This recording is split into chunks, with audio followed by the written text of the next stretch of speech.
People are wondering why it is so noisy today and what happened. Recently, a terrible hero, Murim, appeared, against whom the alliances can do nothing. They say this guy is just over 20 and he is already so good at martial arts. Rumor has it that even the mightiest forces cannot stop him. One of the interlocutors doubts his strength, but the other confirms the rumors. People say that with the hilt of the sword, he controls the harmony of heaven and earth. He calls down lightning in the sky and a storm on the earth. However, it seems that people always exaggerate everything. In fact, he is proficient not only in martial arts, but also in dark magic. With this magic, he controls human hearts and souls, defiling them. He turns people into his slaves with shining eyes. Many highly respected martial artists fell into his trap. This demon swordsman from the heretic faction is Yahello. One of the people screams at him in horror, cursing him for using dark magic. The pink-haired girl reports that the ambush in the rear has been destroyed. Another girl gloats that she leaked confidential information to fuel discontent with the alliance. The man shouts that they have all been brainwashed, but is interrupted and told to shut up. A girl with white hair and red eyes looms over him, telling him he is too noisy. Yahello's wanted poster describes him as a ruthless, cruel, and arrogant villain. Yahello looks at the flyer and someone tells him it's time to go back. In the past, he had neither money nor a sharp sword to protect himself. The girl screams in despair that he cannot protect anything. Therefore, the boy firmly decides that he must become strong. He vows to become the greatest martial artist. The boy invites the girl to make a promise to each other for the future. In the present tense, people in the tavern are drinking and talking happily. The girl with the spear smiles as she listens to stories about the village of 6 clans. She thanks the merchant guild for helping her get there safely. She is offered to officially work with the guild, but she needs to ask the master. The girl thanks him for the offer with a smile, but doesn't think she'll agree. She says she has a goal and a vow she cannot break. The older man advises her to be extremely careful in this place. He whispers that a monster has appeared in the village of 6 clans. This monster hunts martial artists and boasts of their corpses in a bag. The girl with the spear heard about 2 supernovas that shook the world of martial arts. A dark figure in a long cloak suddenly enters the tavern. People recognize him because there are 2 bright stars of martial arts now. They are said to be the greatest villains of our time who will stop at nothing. It's the unpredictable demon swordsman Yahello, and he's asking where the master is. The tavern worker timidly replies that the owner has left and offers to show the guest to his seat. The worker offers to take away the bloody bag, which he mistook for luggage. Yahello angrily grabs the worker's hand, ordering him not to touch his loot. The frightened worker apologizes in horror. Yahello says there's no need to worry because he'll put him out of his misery. The girl with the spear blocks Yahello's attack aimed at the worker. She smirks and offers him a duel, as she doesn't like his behavior. The onlookers are horrified and can't believe that Jo Yoon challenged him to a duel. Jo Yoon calls Yahello a villain and promises to change the martial arts world by killing him. She confidently points her finger at him and announces that Jo Yun is here. Yahello looks confused and doesn't seem to understand what's going on. The girl tells him not to make up excuses and not to fool her. She declares that she has come here to fight him and urges him to attack. Yahello asks with a serious expression if she really wants it that badly. He asks her to wait outside while he gets ready, but she suspects he's trying to escape.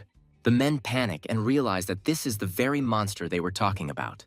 They say that for the sake of victory, neither the orthodox nor the heretic will disdain cowardly tricks. Yahello is a cruel demon who has no equal. Jo Yun thanks you for your concern and prepares for the duel. She declares with a smile that she will become the greatest in the world, and people like him will fear her. Yahello, in tears, thinks that it's time to run away because he just wanted to sell his loot. There's a dead boar in the bag, and the guy doesn't understand what's going on. He cries out in despair why everyone always judges him by his appearance. He considers himself a talentless, third-rate warrior who doesn't have any martial arts skills anyway. He remembers the girl stabbing him in the face with a spear without warning and decides she's crazy.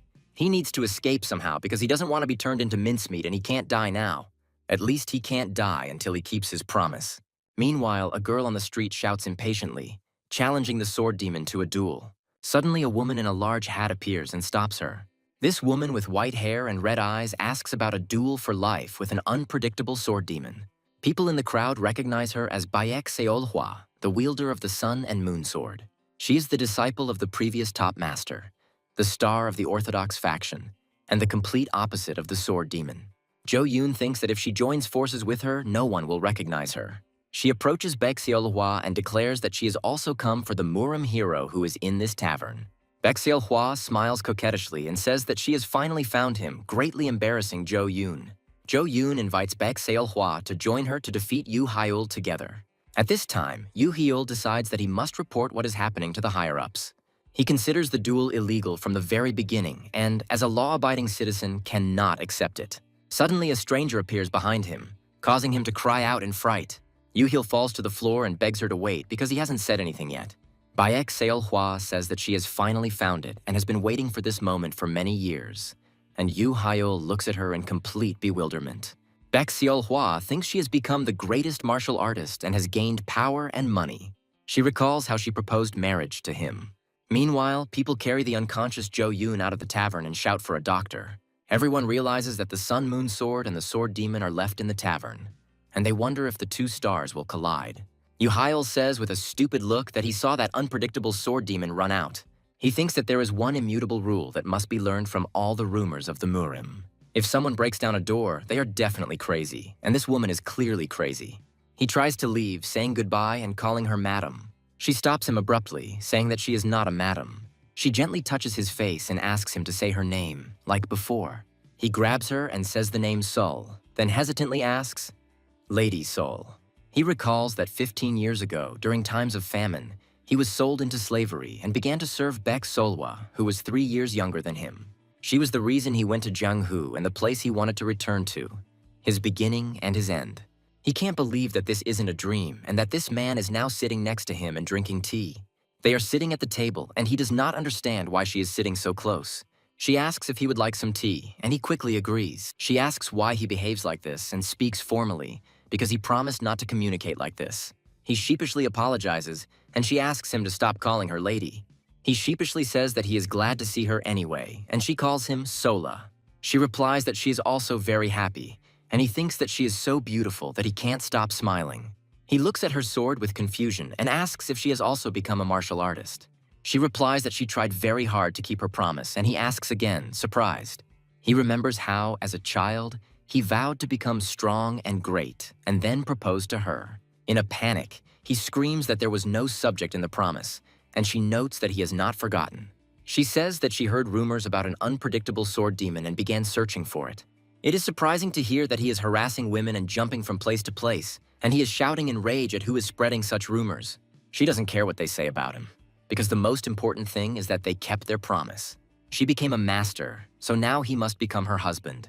He sits at the table and says that he hasn't answered anything yet. In Murim, they say that there are 2 things that even the most powerful master cannot avoid. The first is the passage of time, and the second is rental scams. Among all the fortunate days of his stay in Jianghu, this one stands out in particular. As he cried, not knowing if he was the sword demon, someone extended a helping hand to him. The man was a merchant from the Eternal Trade Guild who asked if he needed money. This woman, whose name is Han Kyung, asks if he is here to pay off his debts. Baek Hwa, standing next to him, confirms this and says that she heard that he owes her a large sum of money. She accuses Han Kyung of using this debt to control people as she pleases. Yoo Hyul feels very awkward in this situation. He cries out in despair that kindness is met with hostility. He recalls that it was financial assistance in the form of support, and not some kind of abuse. He thinks that Sul has become a good master and is now confident that he is on the same level as her. She asks what he was doing while she was working hard to become a master, causing him to panic. The merchant explains that there was a misunderstanding and they simply borrowed his name in exchange for a small favor. Baek Hwa seriously asks how much this favor cost. The saleswoman replies that if she insists, she will name an exorbitant price. She says that if you add up all the help and expenses, it comes to about 100,000 nannies. He is impressed and says that he knew he could count on her as the top merchant of one of the top 5 guilds. He says that he heard the amount, and at that moment, Baek Hwa throws a bag of money on the table. She pours out 100,000 nyans from the bag, and Yoo Hyul wonders where she got that much money. He thinks it's too much, but she replies that the money will still be his when they get married. She adds with a smile that she doesn't feel sorry for anything for him. The merchant confirms that there are more than 100,000 nyans in the bag and asks if she will let him go now. The merchant suddenly hugs him and tells him that their relationship cannot be measured by money, which infuriates Baek Hwa. Yoo Hyul screams in horror at the vendor while she whispers to him not to move. Baek Hwa orders her to move away while she can still walk, and lightning envelops her body. He panics and screams for Sola to calm down and that she has misunderstood everything, shielding the vendor with his body. He keeps yelling at her to calm down because this woman is very important to him. Her anger turns to sadness and she says sorry, leaving him confused. He tries to stop her, but she leaves and he gives in, saying that everything is fine. The saleswoman asks what's so good about it, and then states that, as a saleswoman, she's good at reading the situation. The merchant says that he prevented an unwanted marriage, even though it turned out awkwardly, and asks if that is not what he wanted. He walks down the street, thinking that Solhwa has become disillusioned with him, deciding that he is cheating on her. He recalls how, when they first met, he was a servant, and she was the daughter of high society, and he vowed to bridge that gap. She had put so much effort into keeping her promise to become a master, and he didn't want to let her down. He hears passers-by talking about a woman running past with a pale face, unable to control herself. He sees a figure on a rock in the distance during a thunderstorm and wonders if it could all end in tragedy. He grabs a passerby with an angry face and asks where she ran. Without thinking for a second, he rushed where he was pointed. He can't believe that Sul could do this, but he still finds a lonely figure on the edge of the cliff. He screams no in horror and promises to marry her or do whatever she wants. He grabs the figure, who turns out to be an old man, and he asks if he will marry him. He embarrassedly lets go of the old man, apologizes, and says that he was mistaken. The old man says that he can't just leave, but he, embarrassed, shouts that he was simply mistaken. He wonders if Solhwa didn't feel bad, then what was she thinking about? He reflects on the fact that one should not neglect feelings. He asks the old man who he is, and sees a strange scene where two other people are fighting with a tree. He moves on, thinking about the doctor's words and Sul's feelings. He scolds himself for thinking so seriously about the madman's words and sees Seolhwa, who invites him in. He is shocked, and she says that she was here the whole time and just got some fresh air when she arrived in the village. He looks at her and quietly asks if she had been crying. He panics and asks if she is turning him down because of what happened. She says that he got it all wrong because she knows that he is not like that, but he is ready to do anything just to marry her. He realizes that she is right, and with tears in his eyes says that he cannot marry her. She sadly accepts his words and says that in that case she will go. He suddenly grabs her hand and shouts that she didn't mean it that way. He explains that he receives a maximum of 200 nannies a month. He says that he's renting this shack from a friend. All the rumors about him are lies, and he's not as cool as she thinks. In the past, he asked her to love him even if he was nobody. He hugs her and asks her to wait a little longer, promising to keep his promise and propose to her again. He is also ready to be patient, and she, with tears in her eyes, agrees to wait. She suddenly hugs him tightly from behind. She says that if that's what he wants, she'll wait until the wedding, which shocks him. She pins him against the wall, kisses him, and says it's for them. She whispers that their children will be at their wedding too, while he blushes in embarrassment. Meanwhile, a rumor spreads throughout the city that the star of the Orthodox sect has subjugated the star of the non-Orthodox sect. People are debating whether it was really the Sun-Moon sword, and an eyewitness confirms it. Rumors are twisted, and now it is said that the unpredictable sword demon has taken his session of the Sun and Moon sword hostage. Eventually, news spreads that the unpredictable sword demon has defeated the star of the Orthodox sect.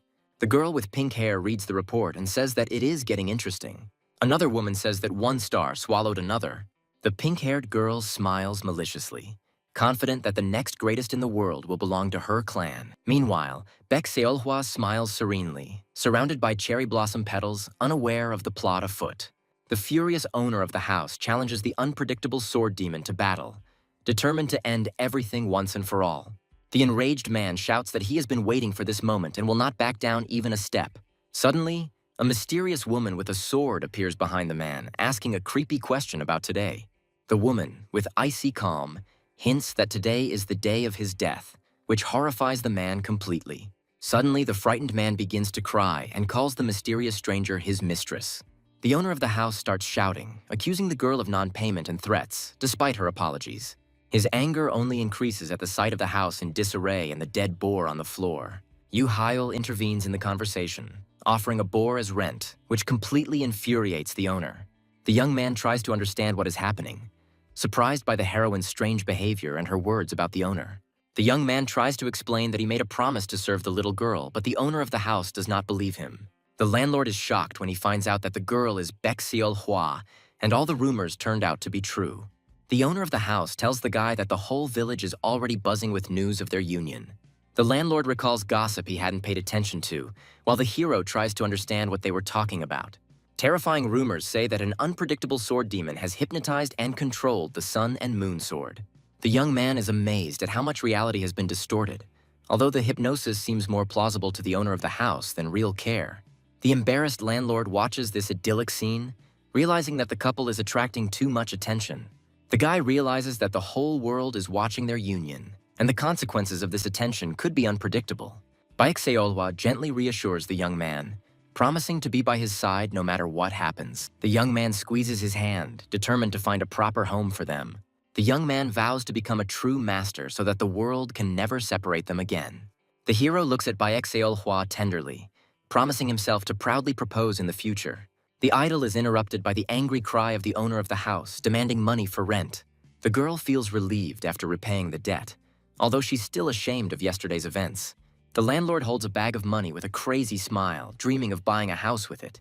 The hero resolutely refuses, declaring that the money belongs to Solhwa, and they will save up for housing themselves. The heroine gently takes the young man by the hand, smilingly correcting him that this is now their shared money. The owner of the house watches the couple leave, reminding them to pay the rent on time. The landlord asks the young people not to destroy his house with their fighting techniques. Yahello smiles and assures that everything will be fine. Suddenly, a huge bonfire attracts the attention of the crowd, foreshadowing the beginning of something sinister. A pink-haired girl jumps out of the flames, shouting the name of the unpredictable sword demon. The stranger declares herself the next head of the Four Evils cult. The pink-haired girl reveals her name, Poison Phoenix Tanhei, shocking the boy. Tanky points at the hero, ordering him to hurry up and leave. Baekseolhwa stands up to protect the boy, and lightning envelops her body, ready to strike. The poisonous phoenix recognizes the sword of the sun and moon, smiling ominously at an old acquaintance. Tanhei is surprised that the rumors turned out to be true, and the heroine actually stands up for the sword demon. The pink-haired girl unleashes her dark energy, promising to reveal a secret weapon and destroy them. The young man tries to understand the motives for the arson, while the owner of the house screams in despair over the ruins of his home. The poisonous phoenix Tanhei, up to his neck in the ground, only mocks what is happening, fully justifying his nickname. Tanhei grins evilly, promising to become the next head of the family and warning that this is far from the end. Suddenly, a mysterious ally appears from an ambush, leaving the young man in complete shock. The mysterious stranger turns out to be an elite assassin from the Tang Dynasty's secret squad. This quiet demon turns out to be the same girl from the warring group, to Tanha's great joy. The hero, completely perplexed, tries to figure out why all this chaos was created. The poisonous phoenix puts on a whole performance, presenting itself as a hero of justice, saving him. The owner of the house is furious and demands that the house be returned to him, while Tanhei calls the arson a classic tactic. The silent demon spreads a new lie that the sword demon has taken Baekseolhwa's parents hostage. The young man remembers how just a few seconds ago, Tanhei screamed at Baekseolhwa to die. The true purpose is revealed. The silent demon's original plan was Baekseolhwa.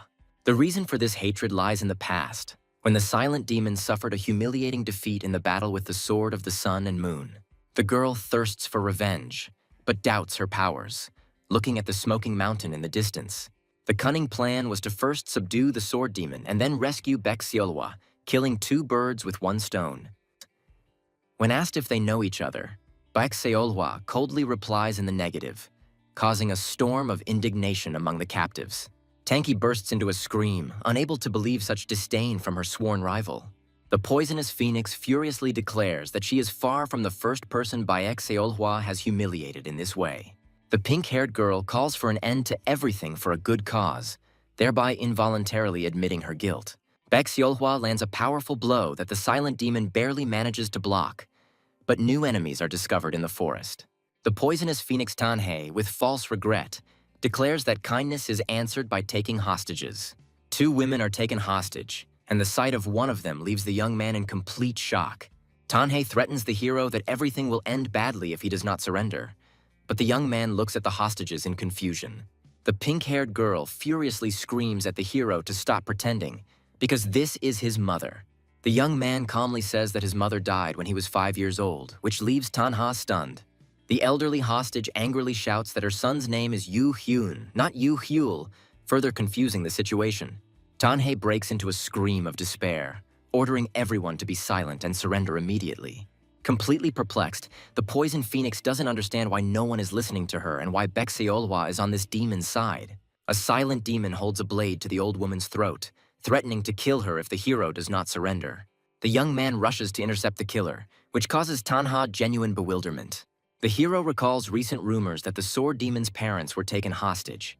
The young man desperately screams that it is not his mother trying to reach the crowd.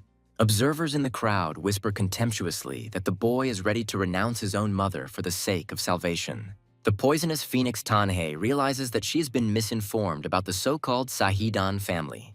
Thoughts about family honor and the nickname of the poisonous phoenix force the girl to act. All the achievements, pride, and status of the greatest genius of the new generation are at stake. Baekseolhwa addresses the hero, but her words cause Tanhei to fall into a fit of uncontrollable rage. Surrounded by a poisonous aura, the girl bursts out of the ground and rushes into the attack with a scream. The heroine is not going to let this happen and resolutely rushes to intercept. Baekseolhwa easily deflects the blow, demonstrating her complete superiority in strength. The quiet demon grins as he reminds us that in the heat of battle, someone missed something. Suddenly, a dark needle pierces the hero's back, taking everyone by surprise. Baekseolhwa desperately catches the falling boy, shouting his name.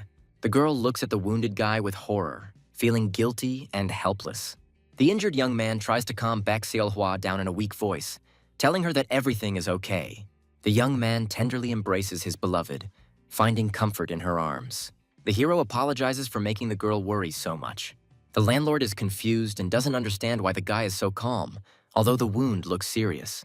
The poisonous phoenix Tanhei is shocked by their calm, because no one believes in the mortal danger of a simple needle. The pink-haired girl gleefully reveals her insidious plan, explaining that the needle was laced with the poison of the fragrant root. The young man is horrified to realize that he has become a victim of a deadly poison developed by the Sichuan Tang clan. Tanhei describes with glee the painful effects of the poison, which is already spreading throughout the hero's body. The young man analyzes the poison's effects with surprising calm as a green aura envelops his wound. The poisonous phoenix reveals the diabolical mechanism of the poison, which uses internal energy to multiply bacteria. The hero understands the full horror of the situation, because the more internal energy a person has, the faster death comes. Tanhei triumphantly declares that his own strength will kill the young man and calls upon the poison to take effect. To everyone's surprise, nothing happens to the hero, and he looks at his beloved in bewilderment. The poison phoenix checks its needle in panic, unable to understand why the deadly poison did not work. Suddenly, the pink-haired girl falls to the ground with a wild scream, causing everyone to bewilder. Tanhei wakes up in an unfamiliar room in different clothes, completely unable to understand how she ended up there. The poisonous phoenix Tanhei wakes up in an unfamiliar room, where she is met by the same sword demon. The young man mockingly explains that he brought her here because she was convulsing beautifully. The guy asks with icy calm if she wanted to remain in such a miserable state. The pink-haired girl realizes that the only way to bypass the poison's effects is to have absolute control over her internal energy. Tanhei realizes that before her is a master with inner strength equal to the head of the clan. Completely perplexed, Poison Phoenix asks why her enemy showed mercy and spared her. The hero recalls the rage of his beloved, which became the reason for his restraint. A young man with a devilish smile offers to discuss some details of their further interaction. Tanhei realizes with horror that her life is now in the hands of the sword demon, to whom even Baekseolhwa lost. The pink-haired girl realizes that the righteous hero of the Orthodox sect used her to lull the enemy's vigilance. The young man offers Tanha a deal, starting the conversation with an apology to his beloved. The Poison Phoenix is furious and declares that she will take responsibility for her actions and will not allow evil to reach the Tang clan. The hero asks with a grin if she can handle it herself, to which he receives an angry response. Don't underestimate her. The young man raises his finger, naming the price of her freedom, 100,000 nyans. A young man with a cold smile demands ransom and compensation for the destroyed house. Tanhei angrily asks when she will be able to receive the required amount. After some time, Poisonous Phoenix, acting as a waitress, greets new customers. The young man explains to the surprised girl that she simply needed help, and that is why she now works here. The guy sits with Baekseolhwa on his lap, offering Tanha another job if she doesn't like this one. The heroine gently cuddles up to her lover, not wanting to let him go for a second. The pink-haired girl is horrified to realize that bullying her won't get her home back. Baekseolhwa promises with icy calm that next time everything will be different and her enemy will not be harmed. The heroine tenderly embraces her lover, asking if he feels any discomfort. A boy and a girl merge in a tender embrace, enjoying a moment of peace and intimacy. People on the street are whispering that the Sun Moon sword is not as good as they said. One of the women believes that Baek Seol-hwa is simply wearing a mask to hide her true nature. The hero trains diligently with the sword while his beloved watches him from the side. The young man bitterly recalls how much he lost during this time, starting with his mother and ending with Solva. The young man understands that even stranger and more dangerous opponents await him in the future. The boy vows to become stronger to protect everything that is dear to him, because that is the law of the jungle. Yu Hyul asks her lover for advice, hoping to improve her skills. The hero realizes that his skills are mediocre, while Seol-hwa is a true professional. The young man hesitates, wondering whether it is worth asking the opinion of someone who cannot even master the basics. Baek Seol-hwa praises his well-developed outside attack, noting the signs of hard training. The girl gently touches his chest, praising him for his efforts, which greatly embarrasses the young man. The heroine admits that he is very unsure of his inner energy, and that's putting it mildly. Baek Seol-hwa suggests sharing their energy through the practice of Jinggi so that they can combine their powers. The guy is delighted with this idea because finally he will have internal energy. Meanwhile, the poisonous phoenix Tanhei watches them with mockery, not believing their stupid plan. The pink-haired girl watches in horror as Baek Seol-hwa removes the boy's clothes to absorb energy. The landlord bursts into the room, outraged by the newcomer's absence from his workplace. The owner of the house angrily scolds the young man for his idleness, reminding him of his kindness and the housing he provided. Baek Seol-hwa tries to take her lover away, but the owner of the house does not calm down, disturbing their privacy. Suddenly, the guild leader appears at the door, and her appearance seemed to be just in time. Everyone's attention turns to the new guest as Poison Phoenix Tanhei begs the leader to save her. The head of the guild smiles and offers the young man help in finding new housing and money. Suddenly, bandits attack the trading caravan, demanding that they hand over everything of value. The robbers declare themselves to be a customs inspection, blocking the way for the merchants. The bandits are horrified to discover that instead of defenseless traders, they are met by a whole group of formidable warriors. The robber panics and declares that there will be no more testing, trying to save his life. The guild leader explains that the real problem is not the greedy speculators, but a bandit lair nearby. These bandits have created their own martial art, and not obeying the laws of the Murim pose a serious threat. The bandits have become especially aggressive lately, and the guild leader urgently needs to get to the city. She asked Yu Hyul and Baek Seol-hwa to accompany her, promising a generous payment for their services. The poisonous phoenix Tanhei, forgetting about his situation, volunteers to help, unable to stand aside. Tanhei offers her help for only 100,000 nyans, which causes bewilderment in the hero. The pink-haired girl doesn't let up, ordering everyone to return to the guest house while she sorts out the problem. Suddenly, their carriage is stopped by those same robbers, and the tension reaches its peak. Tanhei resolutely steps out of the carriage, ordering the others to sit and watch while she sorts everything out. The bandits recognize her as an elite escort, and the Poison Phoenix, with a cat-like smile, praises them for their keen eye. Poison Phoenix Tanhei's confidence evaporates at the sight of a huge crowd of bandits blocking the caravan's path. Baek Seol-hwa's cold calm gives the Poison Phoenix only 10 seconds to deal with her, while she furiously demands that her prey be left alone. The poisonous Phoenix Tanhei enragedly orders the couple to continue their ritual while Yu Hyul, engulfed in flames, tries to reason with her. Not wanting to wait any longer, the pink-haired girl rushes into the attack using her explosive weapon.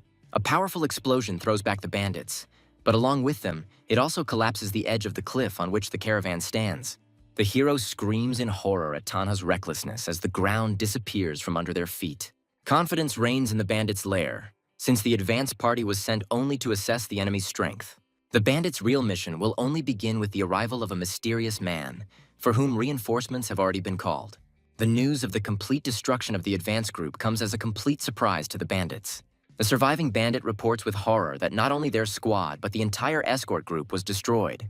The bandit captain studies the leaflet with interest, depicting the sword demon, preparing for his meeting with him. The guild leader looks at the leaflet with doubt, wondering whether a man with such a dubious reputation can be trusted. Heavy memories of betrayal make the guild leader doubt people in general. The young man pulls the guild leader out of the water, interrupting her dark thoughts.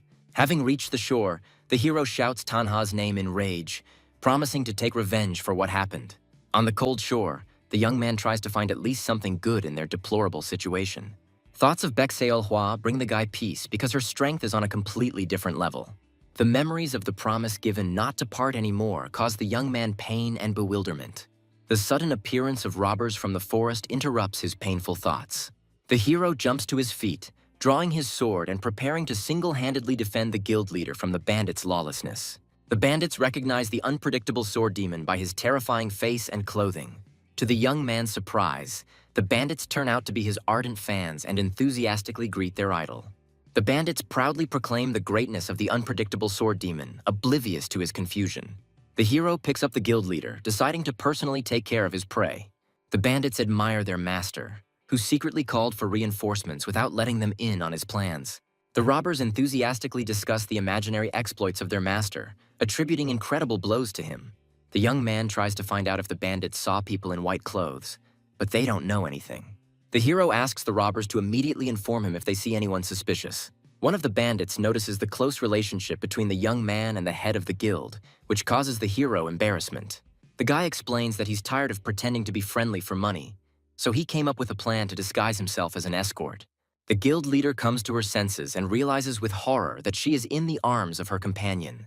The bandits watch the leader's frightened face with laughter as she tries to escape. The bandits point to the government fortress they manage to reach. At the fortress, they are met and invited to enter, but the hero feels that something is wrong. The young man screams that he urgently needs energy, while the guild leader hangs limply in his arms. The hero refuses to entrust the leader to the bandits and decides to find a quiet place for her himself. The bandits try to stop him, reminding him of the danger, but he calls them idiots and leaves. The young man, with a devilish smile, declares that as a hunter he must taste his prey. He throws the head to the ground with contempt, calling it trash, which causes a storm of indignation in her. The guy says with a cold grin that she is worthless and that he didn't like her from the very beginning. The performance ends, and the hero admiringly praises the acting of the guild leader. The guild leader proudly admits to his talent for pretense, smiling coquettishly. The chief is perplexed as to why the young man continued to play the role when they had already lost their pursuers. The guy explains with a smile that he just wanted to be on the safe side and is now ready to protect her. The hero suggests that they first descend from the mountains to continue their journey. The young man says that he has some business to attend to, so he only takes her halfway there. The guild leader furiously accuses the young man of betrayal, reminding him of the contract and the dangerous bandits. The conversation is interrupted by noise in the bushes where the robbers are hiding, having already caught everyone they could. The bandits are discussing the capture of a pretty girl from the escort, who was personally captured by a man with backup. The robbers anticipate a large ransom and decide to leave before they get into more trouble. The guild leader guesses that the reason for the hero's reluctance to go further lies in the sword of the sun and moon. Baekseol-hwa stands before a mysterious dark figure, and it becomes clear that the bandits' reinforcements are not ordinary people. The young man firmly declares that he does not care about numbers and skills, because he will never lose his man again. The guild leader is surprised to learn that the boy had made a promise with Baekseol-hwa even before their contract. The hero, in a panic, tries to explain that her and the chief's clothes could get dirty, and this is not at all what she thought. The guild leader looks at the guy in bewilderment as he quickly takes off his clothes. The girl explains that she is the best at transformations, and it is not difficult for her to disguise them in place. Suddenly, a muscular man appears in front of them, who turns out to be a young man in disguise. The guy covers himself sheepishly, citing a lack of things for a complete disguise. The disguised hero joyfully greets his new companion, hoping that he remembers him. The robber shouts in rage that their disguise failed and they were caught on the spot. The guild leader deals a crushing blow, plunging the bandits into panic and terror. The robber, with tears in his eyes, tries to justify himself, reminding them of the requested reinforcements. The guild leader furiously scolds his subordinates, who couldn't even defend themselves. The frightened robbers fall to their knees, begging for forgiveness for their unforgivable mistake. The guild leader, putting his foot on one of the bandits, orders them to simply escort her. The bandits' camp is in disarray, the building is destroyed, and everyone is discussing the traces of the lightning strike. One of the bandits warns of danger because a mysterious blue sword may appear at night. Suddenly, a mysterious figure appears behind one of the bandits, and it becomes clear that their fears were not in vain. The guild leader notices his companion's poor health, and he tries to collect his thoughts. The disguised hero assures that he suddenly realized his responsibility and will now be able to protect her. The guild leader's gaze warms, and then she points to the burning building, which turns out to be their warehouse and prison. Inside the prison, they are met with a horrific scene, pools of blood and dead bodies. Realizing they need to hurry, the pair runs through the dark corridors in search of survivors. Finally, they find a prison cell from which familiar voices can be heard. Baek Seolhwa and the poison phoenix Tanhae find themselves behind bars, and she joyfully welcomes her rescuers. The pink-haired girl looks at the sword demon with admiration, amazed by his devotion. Tanhei mentions with disdain several porters who were immediately released. The guildmaster can barely contain his irritation as Poison Phoenix tries to explain the situation. Tanhei says with a satisfied look that everything is going as well as possible, and now it's time to get going quickly. The disguised hero shouts indignantly at the robbers, reproaching them for not recognizing their own. The guild leader stabs one of the bandits while they try to understand in horror what is happening. The robber, with tears in his eyes, justifies himself, reminding them that this is the first time they have seen reinforcements. The guild leader furiously reprimands his subordinates for failing to protect the building entrusted to them. The frightened robbers fall on their faces, begging for forgiveness for their unforgivable mistake. The head of the guild, putting his foot on one of the bandits, orders them to simply escort her and the young man. The bandits' camp is in disarray, the building is destroyed, and everyone is discussing the traces of the lightning strike. One of the bandits warns of danger because a mysterious blue sword may appear at night. Suddenly, a mysterious figure appears behind one of the bandits, and it becomes clear that their fears were not in vain. The guild leader notices his companion's poor health, and he tries to collect his thoughts. The disguised hero assures that he suddenly realized his responsibility and will now be able to protect her. The guild leader's gaze warms, and then she points to the burning building, which turns out to be their warehouse and prison. Inside the prison, they are met with a horrific scene, pools of blood and dead bodies. Realizing they need to hurry, the pair runs through the dark corridors in search of survivors. Finally, they find a prison cell from which familiar voices can be heard. Baixiolwa and the Poison Phoenix, Tanhei, find themselves behind bars, and she joyfully welcomes her rescuers. The pink-haired girl looks at the sword demon with admiration, amazed by his devotion. Tanhei mentions with disdain several porters who were immediately released. The guildmaster can barely contain his irritation as Poison Phoenix tries to explain the situation. Tanhei says with a satisfied look that everything is going as well as possible, and now it's time to get going quickly. The guild leader states with cold calm that in this world, the only thing you can trust is money. The disguised hero struggles to hold off the great tiger's onslaught as it mocks his weakness. The guy cries out in despair that you can't deprive others of a chance just because you are stronger. Suddenly, the hero gains incredible strength and furiously declares that no one will take his man away from him again. Baixiolwa appears from behind the young man, asking with icy calm what is going on here. In the early evening, when the moonlight envelops the earth, all people's attention is focused on two things. The first is the incredible beauty of the girl, which can make you forget about everything in the world. The second was the only person who stood out from the crowd, hugging this beauty. The young man asks his beloved with concern if she's okay. The girl happily hugs him, saying that she is glad that she was late, and asks where he was. Baixiolwa explains that she was in a nearby tower dealing with some annoying matters. The poisonous phoenix Tanhei watches the tender scene with jealousy, not understanding what has come over Baixiolwa. Tanhei is furious when the guild leader forgets about her, only happy that everyone is alive.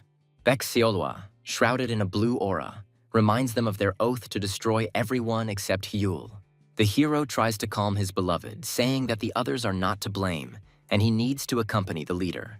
Baixiolwa can hardly contain her anger, realizing that the young man is again trying to do everything himself.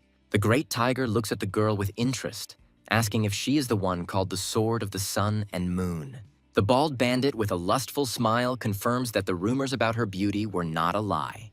Baixiolwa notes that the enemy has spent the entire day in the mountains and must be running out of strength. The great tiger rushes to attack, confident that they will be well paid for her capture. The captain of the bandits mockingly calls the hero's children, confident in his superiority. The great tiger rushes into the attack, confident of his victory over the inexperienced youth. The young man looks at his beloved with concern, unable to stay away. The hero doubts whether he should intervene in this dangerous duel. The bald bandit is furious that some girl is causing him so much trouble. Surrounded by a glow, Baixiolwa admits she needs extra energy. The great tiger is furious that he can't even lift his sword after her attack. The heroine, with cold calm, declares that she needs additional energy and approaches the enemy.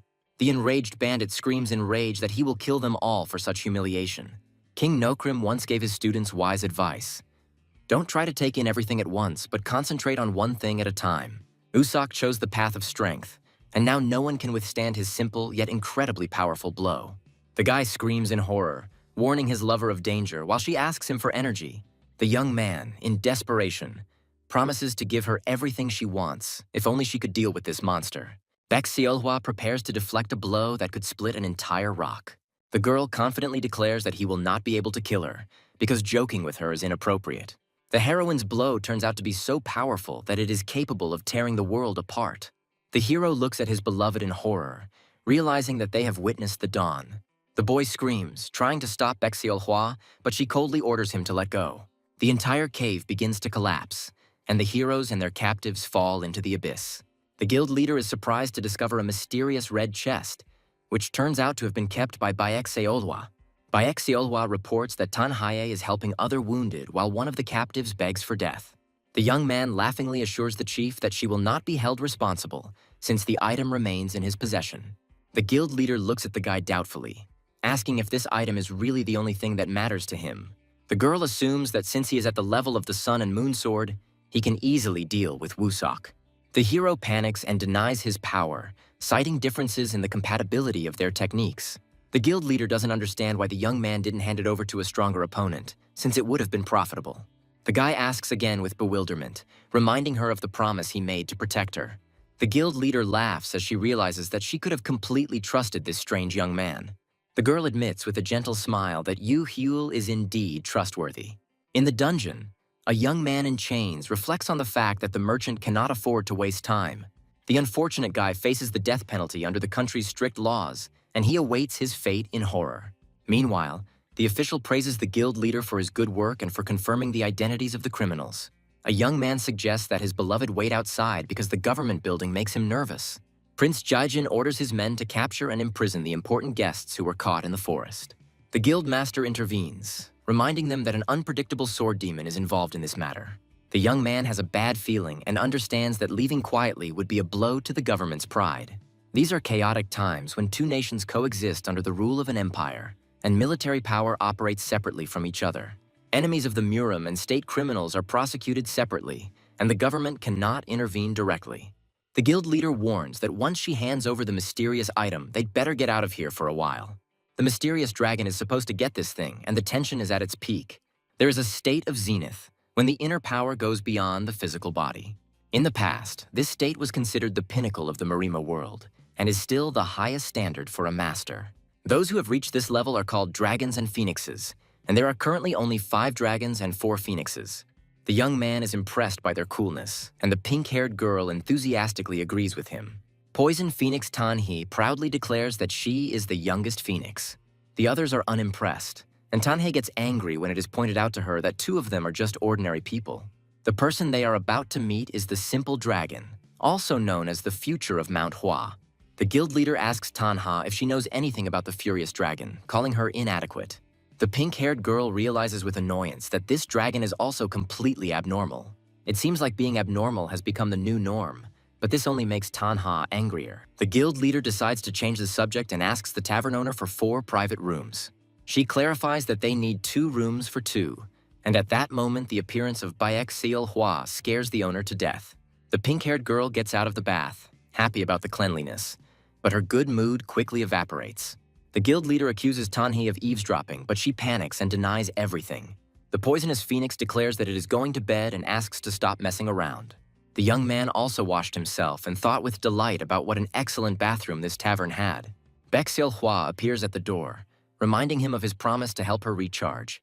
The young man asks sheepishly about her clothes, and she explains that her things are in the wash, so she had to borrow his. They embrace tenderly, and an atmosphere of romance and warmth fills the room. She falls asleep peacefully on his shoulder, and he asks sheepishly if she doesn't like it.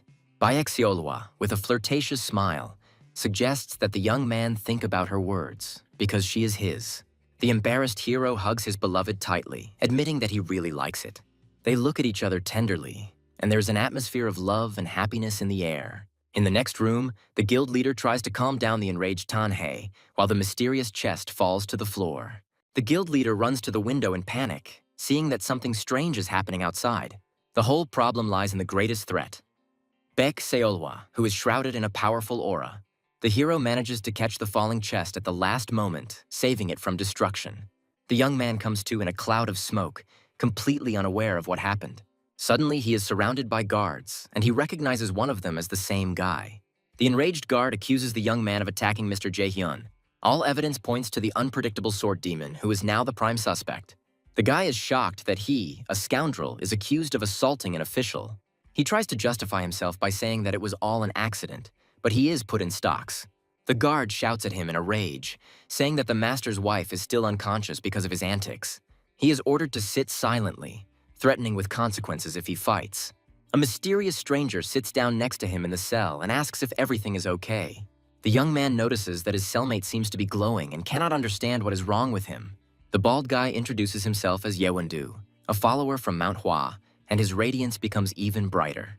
The hero is shocked that his cellmate is from Manhwa and not from Shaolin, as he assumed. Evandu looks at him with interest and suddenly recognizes him as the unpredictable sword demon.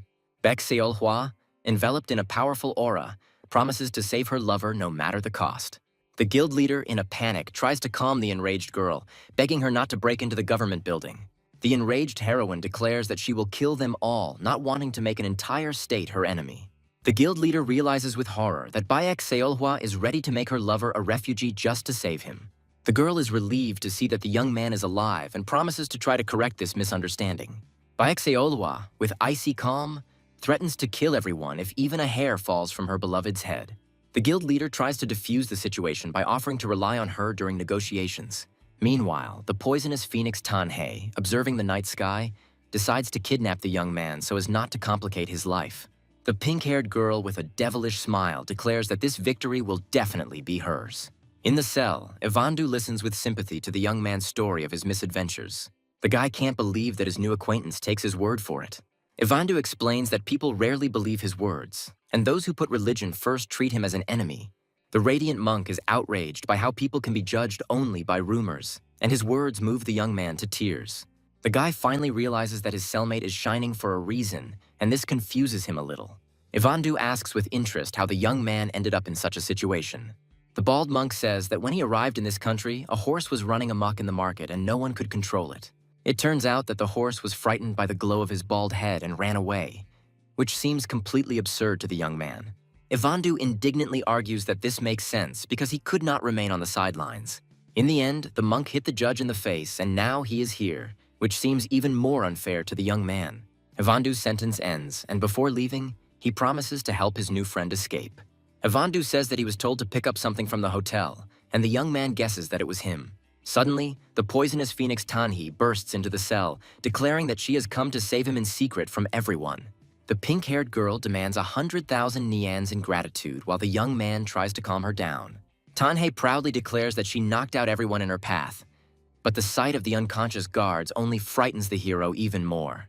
Ewandu asks with interest if this is Tanhei's sister, to which the girl angrily calls him bald. The shining monk mockingly asks if she has been locked up here too and calls her abnormal. Tanhei coquettishly explains that she is saving the young man for a couple of reasons, but cannot tell him about the debt. The hero, freed from the stocks, asks with concern if everything is really all right. Ewandu warns that Jizhen won't get away that easily and that they need to escape at the first opportunity. The monk says goodbye to the young man, advising him to hurry before the sword of the moon and the sun destroys everything here. Suddenly, Ewandu feels the presence of the sword of the moon and the sun and realizes that she is already here. Tanhei asks in surprise if he knew that Baek Seolhwa is his fiancée. The shining monk looks at them with irritation, tired of their constant squabbles. Suddenly, Ewandu deals a crushing blow, throwing the young man against the wall. The pink-haired girl is shocked and cannot understand why her ally attacked the sword demon.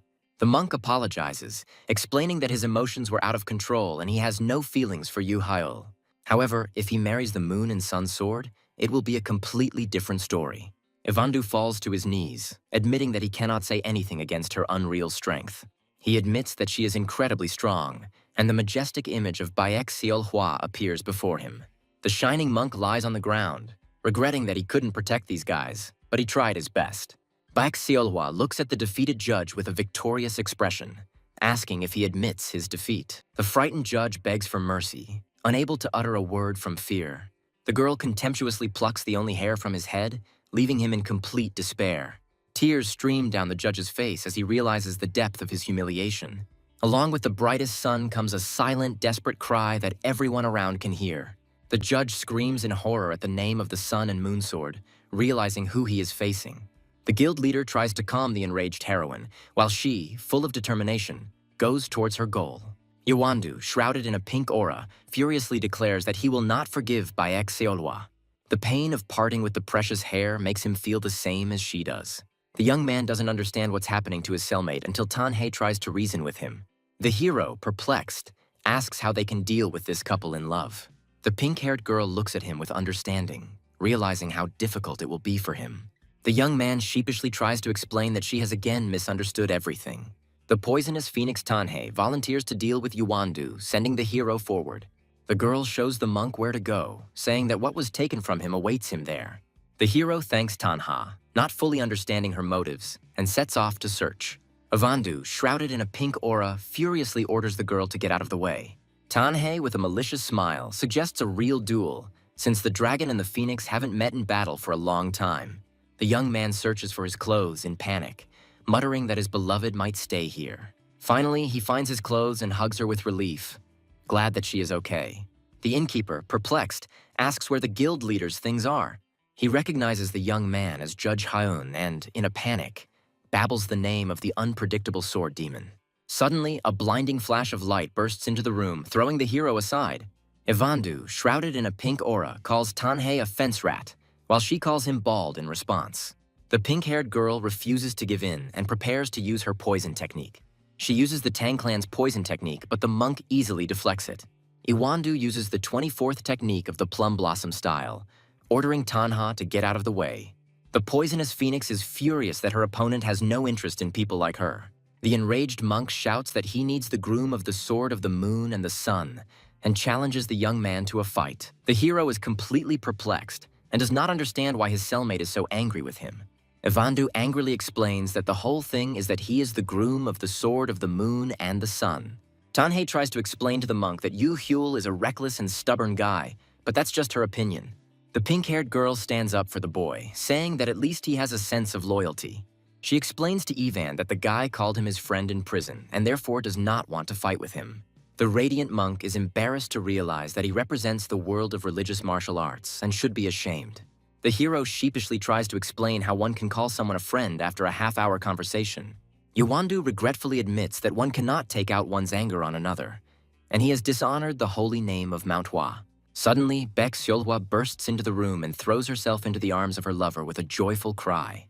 The monk looks at this scene in surprise, not understanding what kind of bald man has appeared next to the sword of the moon and the sun. Ivandu, shrouded in a red aura, introduces himself as her older martial arts brother. There is a commotion in the streets in the middle of the night, and people are puzzled about what is happening in the government building. The mysterious purple-haired girl watches the scene with irritation, not understanding why they cannot fulfill a simple request. The guild leader panics and begs Baek Seolwa not to destroy the government building. The witnesses are horrified and unable to understand what is happening, while one of them begs for mercy. An enraged Yawandu accuses Baek Seolwa of taking everything from him and calls it a misunderstanding. The young man is perplexed as he tries to understand what his former cellmate is talking about while he continues to talk nonsense. The guy tries to reason with the monk, saying that even if Solhwa crossed his path, that is no reason for such anger. The hero resolutely declares that he will take full responsibility for the actions of his beloved. Baek Seolwa looks at her protector in surprise as he is about to apologize to Mr. Jiren. The young man explains that he is tired of a life in which everything he has is taken away from him, and he can no longer tolerate this vicious circle. He is sure that all this is just a misunderstanding, but sometimes one has to bear responsibility even for unintentional harm. Ivandu looks at him with cold calm. Not believing in the seriousness of his intentions, the monk shouts in rage that they are followers of the leader of the Manhwa sect, and that it doesn't matter now. According to the sacred commandments of the Murim, Iwandu puts his sword to the throat of the unpredictable sword demon. He declares that he will take responsibility for the deeds of the sword of the moon and the sun, and will have his head shaved. It turns out that all this time the monk held a grudge for the single hair that was pulled out from him. The purple-haired girl furiously rips that very hair out of Evanda's hand, calling him an idiot. She explains that she rushed here as soon as she heard rumors of his imprisonment. The woman introduces herself as Cheon-young, the teacher of Manhwa, and her appearance changes the balance of power. The teacher apologizes for the behavior of her disobedient disciple. The teacher of Manhwa greets Tanhei with a mocking smile, congratulating her on her supreme achievement. The young man realizes with surprise that in front of him is the very same sword of the moon and the sun.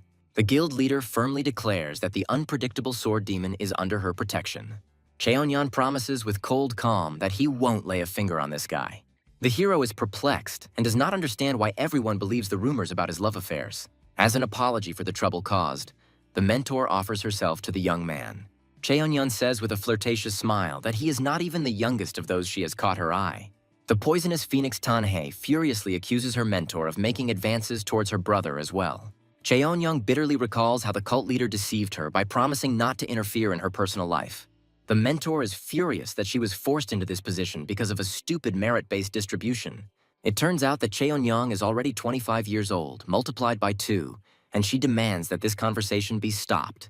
The woman smiles and offers the young man to take her, since he already has 3 and nothing will change. For Baek Seol-hwa, nothing matters except Yu Hyul, who is more important to her than anything else in the world. The time she promised to spend with him was gone, and not only that, she also put him in danger. Now they openly want to take away what is most precious to her, and her patience is running out. Baek Seol-hwa's patience has finally run out, and she furiously orders everyone to just die. The rumors weren't lying, and maybe it was even worse because she turned out to be a real monster. Despite her terrifying power, in the eyes of the young man, she is still the same vulnerable girl he loves. The frightened official begs for mercy, not understanding who this guy is who is being protected so much. He is ready to give everything, just so that they don't kill him, and hands them a mysterious red chest. The frightened official, in tears, admits that Mr. Jiren forced him to do all this. Jiren calls on the villains who have occupied the government building to surrender. He mockingly announces that they are surrounded and expects their unquestioning obedience to the laws of the state. The guards report that they have cleared the perimeter, but it appears that everyone is still inside the building. There is complete chaos inside, and Hyun-sung still hasn't returned, which Jiren finds very strange. His subordinate doubts their strength, as there is no certainty that they will be able to defeat this demon swordsman. The intervention of the Manhwa sect's master gives them an advantage, as they can now use it to put pressure on the sect. Jiren is eagerly awaiting the moment when his hands reach the mysterious red chest. One of the guards mentions with apprehension the rumors that the demon swordsman uses spells to seduce girls. Even though his rival is a mentor from Manhwa, Jiren doesn't believe that this little idiot can do anything against her. Suddenly, Yu Hyul, Baek Seol-hwa, and the guild leader appear on the roof, and their appearance changes the balance of power. Jiren screams the name of the unpredictable sword demon in horror, not believing his eyes. The hero thanks his beloved with relief for her protection, rejoicing that they are together again. The guild leader furiously scolds Baek Seol-hwa and the mentor for waving blades in a building that is already on its last legs. Cheonyeon complains that she is covered in dust because she covered that boy and doesn't understand why she wasn't punished. Baek Seol-hwa proudly declares that this guy will soon become her fiancé, which shocks her mentor. Jiren looks at this scene with disgust, sure that this is the very spell that seduces women. Tanhei grabs the official by the hair, confirming that the guy deliberately provoked the fox in order to end up in prison. It turns out that this lizard-like man was stunned and captured, and they wanted to give the thing away for ransom so that they could steal it later. Jiren is furious that this carrion dares to advise him, and prepares for the decisive blow. Jiren, in a rage, accuses them of destroying a government building and blaming the man who is backed by the state. He sentences the unpredictable sword demon to death, but the young man cries out in despair, "Why is it always him?" The official offers to hand over the sword demon since he is the only one who is not a member of the sect. Baek Seol-hwa, shrouded in a blue aura, orders the old man to shut up if he doesn't want to die. The Hwa mountain teacher tries to calm everyone down with a smile, which surprises Jiren. He shouts in rage that she can't handle such an idiot, and that because of her, the government building collapsed. Cheonyeon easily blocks his blow, challenging him to try again if he dares. She accuses him of falsely accusing their novice and shamelessly declaring that the thief's hall belongs to him. With his actions, he declared war on the Muramu, and her eyes glow with purple flames. She asks if he is ready to face the consequences, and his face contorts with fear. The red chest contains a mysterious piece of metal, which may have been the reason for all this fuss. It had been 30 years since she had last seen this relic. The mentor thanks the guild leader for saving the relic and for his good work. The young man says goodbye to Cheonyeon, not believing that their paths will diverge so easily. A pink-haired girl scolds a tied-up monk, telling him that he should be ashamed. Revenge requires the right time and place, and soon a deadly duel between the dragon and the phoenix will take place. Evandu, now dressed in luxurious clothes, invites them to meet here again. The teacher drags the reluctant monk along with her with disdain, saying goodbye to everyone. Finally, this part of the adventure was over, but half of the problems were caused by one person. The hero, tired of all these events, suggests that everyone sort out their things and rest. The young man asks his beloved with concern if she is tired. The innkeeper joyfully greets the guild leader, admiring her beauty. The sudden appearance of Yahello plunges the owner into complete horror. Solwa asks for two-seater carriages with cold calm. The hero sheepishly offers to organize carriages if there are none, and his beloved looks at him tenderly. Tanhei and the guild leader can't help but laugh as they watch this romantic scene. In the cart, the elders tell each other exaggerated stories about the recent battle. Tanhei interrupts them indignantly, declaring that a great battle, full of blood and sweat, had then begun. The fierce battle, she says, lasted 3 days and 3 nights, and she doesn't know if they slept at all. The sky and earth shook from their collision, and the driver was so frightened that he could not move. The elder recalls with horror how the unpredictable demon swordsman used the power of his sword. A true swordsman never waves his weapon in vain, and all the energy of his sword was directed to the 3 dantians of the moon and sun sword. The guild leader is confused and trying to digest what he heard, not knowing how to react. The young man explains how they chanted her name so loudly that the mountains and rivers shook more and more each time. In response, the sword of the moon and the sun strikes, and the hero suggests continuing the discussion. The guild leader sheepishly suggests clarifying the calculations, and the guy names the sum of 6,000 nians. They lost 3 carts in the collapse, and that's not counting the enormous additional costs and fines. The guild leader wants to be honest and says that it is definitely not his fault, because he did his duty and protected her. Plus, with bonuses and money from Jiren, they have a little extra income left over. The young man thanks the head, and she, smiling shyly, asks him to do without it. The young man enthusiastically promises to do everything to repay his savior. With the new money, they will finally have the means to find a new place to live. The innkeeper, in tears, begs them to just leave, while the young man promises revenge. Their route leads to Yakuchan, a strategically important place for traders and travelers. In this settlement with a changing population and vacant housing, they hope to find a new home. The owner of the house is horrified when he recognizes the girl as the same one who is looking for a place to rent a room. Seeing the sword demon, the owner falls down, begging for mercy. It turns out that since that hotel was burned down, no one wants to rent them housing. The hero sadly apologizes to his beloved for all the difficulties she has to endure. He gently takes her hand, remembering how they once walked through the village in exactly the same way. Olwa looks at him tenderly, saying that this is enough for her. Tanhei comments on their relationship with mockery, calling it not at all adult. The pink-haired girl is forced to work again, and she cries out in despair that she only had time to rest. The guy asks his beloved if she has any wishes for the new house. She sheepishly admits that she would like a big house with lots of rooms. The young man happily agrees, realizing that she is accustomed to luxury because she comes from a wealthy family. Olwa explains with a flirtatious smile that one day their family will become big. The realtor shouts in anger that finding a house is not a piece of cake. He is outraged that they only have 10,000 nians as a deposit, and they want to buy a castle with this money. Suddenly, the realtor gets an idea and realizes that this could work. The realtor enthusiastically declares that this is the best house he has ever seen. The deposit turns out to be surprisingly low, and the monthly fee is not that high. The realtor reluctantly admits that, to be completely honest, this house is cursed. It turns out that all 4 families who lived here before suffered from fraud. The young man laughs it off as a simple coincidence and notices the owner of the house approaching. The red-haired girl greets them happily, asking if they have come to see the house. The guy is horrified to recognize her as the same swindler who deceived him earlier. After confirming the amount of 50,000 nani, they shake hands and sign the contract. The hero is delighted that he was able to rent such a luxurious house for such a price. The red-haired girl is glad that he is satisfied and offers to call her any time. The young man waves after her with gratitude, not believing his luck. He can't believe that this beautiful house is now his, and it brings him closer to fulfilling his promise. As he passes by, he notices a notice on the gate and realizes that everything is ready. It turns out that the house is being sold at auction, and the guy is shocked that he was deceived again. Some swindler fleeced him and ran away, and it's not just this house. The young man grabs the girl in a rage, calling her a damn fraud. He screams in despair that this bastard has run away with all his money. The angry hero cannot believe that he has been so brazenly deceived again. He demands his money back, not wanting to listen to any excuses. The girl, in horror, begs for mercy, asking him not to beat her while he holds her by the collar. The enraged hero demands his money back, while the swindler begs for mercy. The red-haired girl justifies that she wanted to surrender to the authorities and start a new life.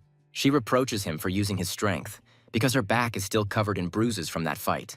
The young man cries out in despair that he needs his money, but the swindler declares that she has already paid for her misdeeds. Suddenly, Baekseolhwa appears, and her icy gaze silences the scammer. The red-haired girl begs for mercy in horror. Realizing that she is in deep trouble, the hero decides to simply go inside, tired of this senseless squabble. They sit down at the table and an awkward silence falls over the room. A young man asks a realtor if he is sure that the house is registered to a girl.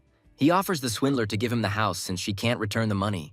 The red-haired girl laughs and waves his hand, saying he's scared her. She explains that the money she was unable to return is not worth even a tenth of this luxury home. The hero is furious that she wants to sell the house and leave him with nothing. The fraudster claims that she has decided to start her life with a clean slate and will no longer run from debt. She offers him to exchange his money for this luxurious castle. The girl with red hair tries to persuade him, but he doubts whether he should believe her. She assures him that he has no choice anyway and he cannot trust her again. He understands that she is right, and if he refuses, his shame will spread throughout the world. Suddenly, Baekseolhwa coldly calmly declares that she refuses. The scammer is shocked by her words, and Baekseolhwa tells her to shut up. Baekseolhwa, with icy calm, orders the swindler to return the stolen money and disappear. She gently takes the young man's hand, saying that it is enough for her to know that he is near. The red-haired girl yells furiously at them to do whatever they want. The swindler contemptuously calls them idiots who will still cry because they didn't agree to her offer. She considers the young man a loser who can't argue with women, and Baekseolhwa a stupid fool. Baekseolhwa coldly notes that at least one of them doesn't have to worry about money.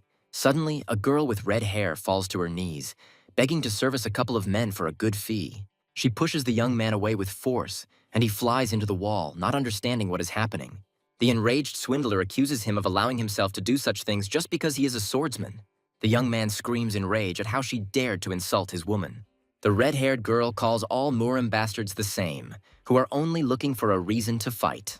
The hero asks with icy calm if she has finished speaking, but she still has something to say.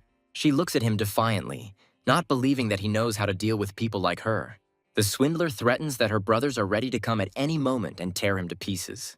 Baekseolhwa volunteers to deal with her, but the young man stops her. He tenderly asks to be allowed to avenge her, and his cheeks turn red with embarrassment. Suddenly, the swindler's brothers appear, asking who dared to offend their little sister. The girl happily greets her brothers, urging them to get ready to rake in the trash. It turns out that her brothers are true masters and heroes of the Green Forest. One of the brothers angrily asks what fool would dare to lay a finger on her. The swindler's brothers fall to their knees in horror, begging for mercy. They justify themselves by saying that they left the Green Forest as soon as they saw the power of the great warrior. The red-haired girl is perplexed as to what is happening to her so-called brothers. It turns out that they are not brothers at all, and each of them claims to be the youngest in the family. The young man, with a devilish smile, reminds the swindler that they still have to pay off their debts. The red-haired girl panics and tries to stop him, suggesting that he solve everything logically. She asks what they want anyway and offers them the house as compensation. The swindler hopefully asks if her sincere repentance will be enough. She remembers a fake document that looks like the original, which she created with the help of her brothers. It turns out she hunts for empty houses and then pretends to be their owner in order to run away with other people's money. A red-haired girl with a sweet smile asks for forgiveness for her misdeeds. As punishment, she is forced to clean the hotel, starting from the second floor. She thought that they would take cruel revenge on her, but they simply forced her to work to pay off the debt. The sudden appearance of the poisonous phoenix Tanhei makes the swindler realize that she is finished. Meanwhile, the young man and his beloved were unable to find a place to live. The innkeeper offers them to stay for a couple of days, but only for double the price. Suddenly, a stranger approaches them and recognizes the young man as the unpredictable sword demon. He introduces himself as Yu Hyun from the village to the south, and his name seems familiar to the hero. It turns out that this is the son of the same old woman who was kidnapped when the house burned down. The memory of this incident causes painful feelings in the young man. In desperation, Yu Hyun vows to destroy the kidnapper if he ever sets eyes on him. The hero, with an awkward smile, thinks that the kidnapper is right here, in the kitchen. Yu Hyun thanks them for saving his mother, saying that he heard about the unpleasant situation they got into. He understands that he is indebted to them again, but the young man is perplexed and does not understand what debt they are talking about. It turns out the scammer they caught had her sights set on their home too. It was the house that was stolen from his family when he was very young. After this incident, his mother temporarily moved in with him and another scammer targeted him. The young man listens to him with understanding, thinking that the same swindler is also now in the kitchen. Yoo-hyun admits that he is in their debt again and has nothing to pay them back with. He invites them to stay in his house for as long as they want, which leaves the couple in shock. He explains that his mother will be living with him, so the house remains empty. The young man was delighted with this offer, because they had saved both his mother and his home. The hero joyfully informs his beloved that now they will have to fill this house. She reminds him that he was the one who suggested it first, and the owner of the house, embarrassed, throws them out to do it in his house. The elder regretfully reports that they were unable to obtain what was right here. He remembers what his stupid daughter did all this time after she ran away from home. Meanwhile, Tanhee is enjoying her bath, happy that her henchman will soon join her. She sings relaxedly, thinking how good life is, but her idol does not last long. Suddenly, she jumps up with a scream, not understanding what she's doing here at all. The hero has finally achieved what he wanted and found a place to live. But now he faces a new question about skill. The young man desperately tries to master his inner powers, but feels neither the flow of energy nor the slightest progress. He thinks with envy about his beloved, not understanding how she managed to become so strong. Suddenly, Tanhee appears, asking irritably how she should know.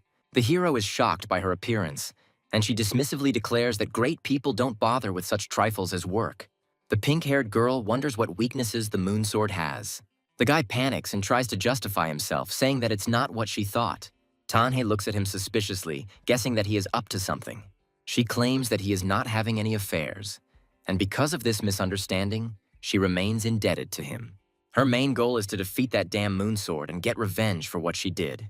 She explains that in order to defeat an enemy, one must first reveal all of his weaknesses and secrets. Tanhee says this to him specifically because she knows that they are close. Meanwhile, at the market, Baek Seol-hwa meets a vendor who greets her with fresh chicken. The young man and Tanhee, hiding in the bushes, are watching her, and he does not understand what she is doing here. He has never seen Seol-hwa train, and he is very curious about her secret. Perhaps she trains in secret, and that is the key to becoming a master. However, from the outside, it looks like she just bought some groceries and is returning home. Tanhee proudly states that she knew this would happen, so she hired someone. She admits that it was nothing serious. She just hired a killer to test her. The guy is horrified by her recklessness, but she is confident that Seol-hwa will still win. Suddenly, the same old man from the cliff appears, who, according to rumors, could cut lightning in half with his sword. The young man, hiding in the bushes, anxiously watches the meeting between his beloved and the mysterious old man. It turns out that Tanhee and the old man are simply discussing why Baek Seol-hwa isn't training. The heroine explains that apart from training with him, she does nothing else, because she doesn't want to waste time being separated. She readily admits that her skills may have worsened slightly, much to the shock of those watching. Tanhee and the old man shout in rage that no martial artist would say such a thing, and it is a disgrace. The old man invites the young man to try a complex Jindo-in technique that is beneficial for both partners. Everyone looks at each other in embarrassment, and Tanhee calls them perverts with disgust. A boy and a girl go into seclusion in the forest to practice energy transfer. The familiar warm energy of Seol-hwa flows through his body, and he remembers how it happened every night. He feels what true mastery feels like and realizes that he is so close to his goal. The hero is delighted that he finally understands everything and thanks his beloved for her help. He thanks Sul, saying it worked even better than he expected. But she looks worried. The young man says he needs to practice a little before he forgets this feeling and promises to be back for dinner. He felt as if he was about to realize something and was literally one step away from it. In an instant, something deep inside him in the chest area blocked all the energy. The hero screams in despair, unable to contain his rage and disappointment. He punches the tree in rage over and over again, not understanding why nothing changes. His hand is bleeding and he asks in despair why he can't change. He despairs and wonders if he will remain pathetic and useless forever. Suddenly, the head of the Baek Seok clan appears in front of him, who, it turns out, had been watching him all this time. The young man is perplexed and does not understand where Mr. Baek Seok came from. The clan leader easily knocks him to the ground, reminding him of the need to bow his head before his master. He looks at the defeated hero with disdain, saying that someone like him cannot be a martial arts master. Baek Seok is sure that by spreading rumors about himself, the young man will not be able to restore his reputation, because he is as pathetic as ever. The clan leader easily repels his attack, reminding him that he has always been his weakness. Tanhei watches what is happening with bewilderment, not understanding why they do not exchange techniques. The old man says with a smile that it has been a long day for Mrs. Solwa. The mysterious man asks her with a smile if she remembers him, but her gaze is full of coldness. Baek Seolhwa replies with disdain that he doesn't and orders him to get lost. The girl with pink hair does not understand why the heroine does not remember this man. It turns out that this is Dojin, the chief administrator of the Baek clan, who came here on behalf of the leader. Tanhee shouts in rage that it is her father, but Baek Seolhwa has never heard of him. The pink-haired girl insists that he is definitely her father, but she just thinks that she is not quite right in the head. Dojin is furious that Mr. Baek sent her a huge number of letters and she never responded. The heroine admits with cold calm that she received letters, but she didn't need them. She indifferently reports that she didn't know who they were from, so she used them for kindling. The manager is furious that she could even open and read one, because she really doesn't have everything in her head. Baek Seolhwa states that she must be with Yu Hyul, and if that's it, then they can leave. This disgraceful servant, who had already had his ass kicked, was wrapped in a bag like luggage. The manager says with a malicious smile that they came unprepared, because they know very well what her weakness is. Baek Seolhwa threatens with icy calm that if they lay a finger on Hyul, they will regret it.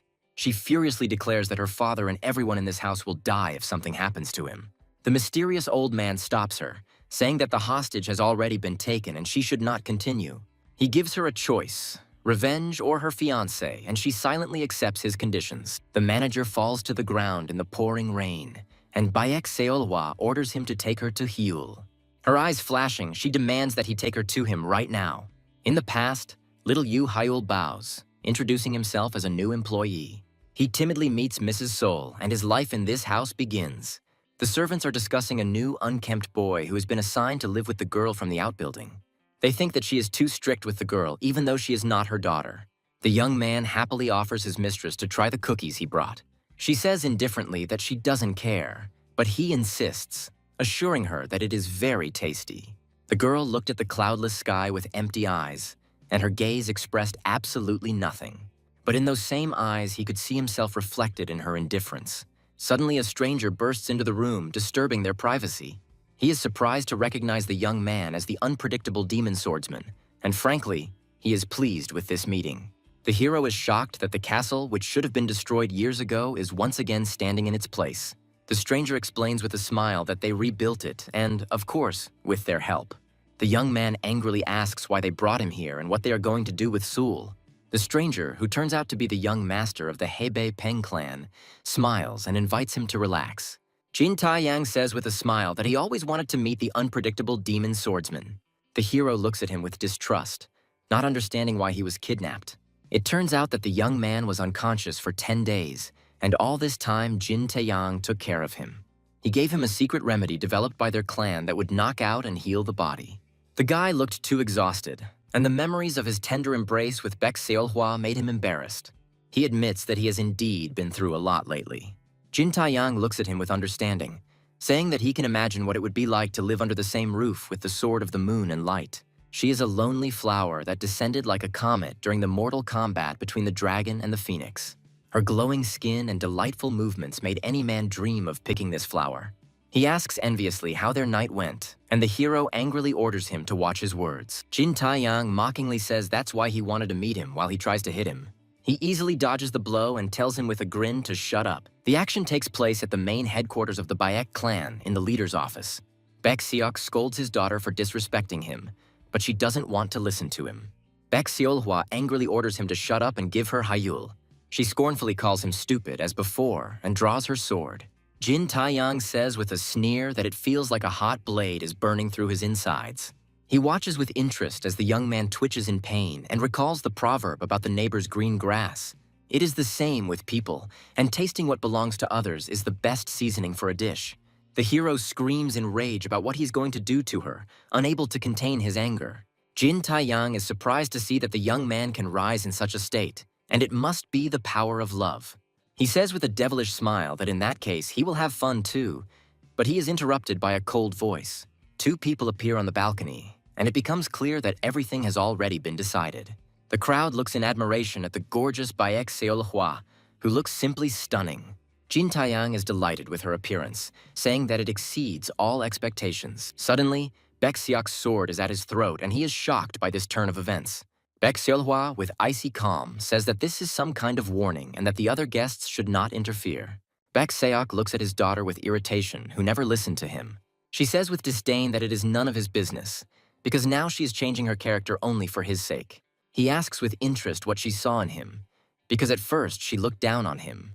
Tanhae, hiding in a tree, overhears their conversation and realizes that this bitch is tied hand and foot.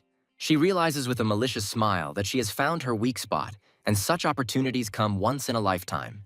The young man furiously demands to see her, while the manager begs her to leave him alone. He can't believe that Seolhwa accepted this offer, and he doesn't understand why this butler wants him dead.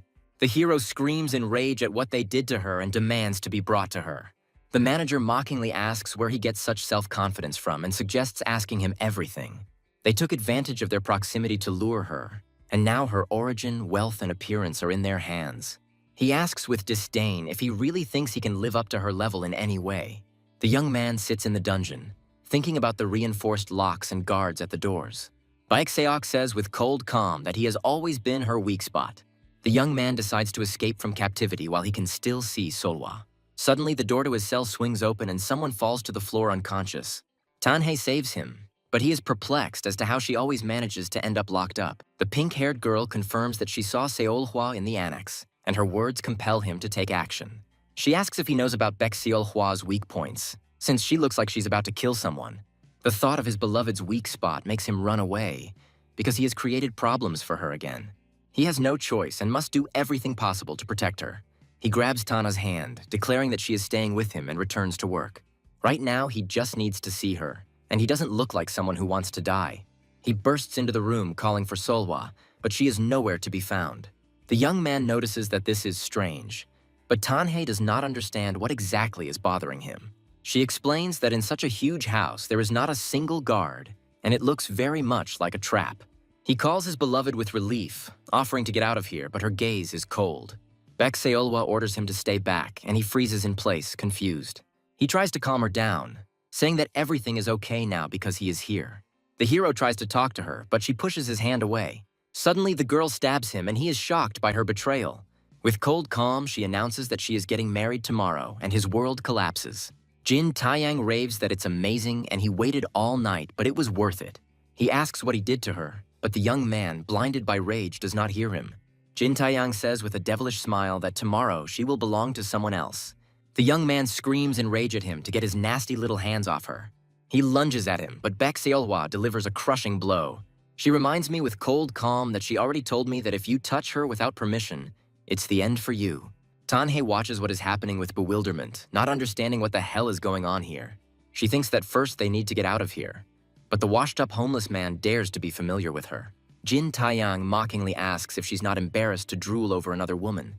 The pink-haired girl lunges at him in anger, but he catches her with ease. It turns out that this is the elder of the Sebabon family, Pang Yun, and tomorrow is a great day awaiting them.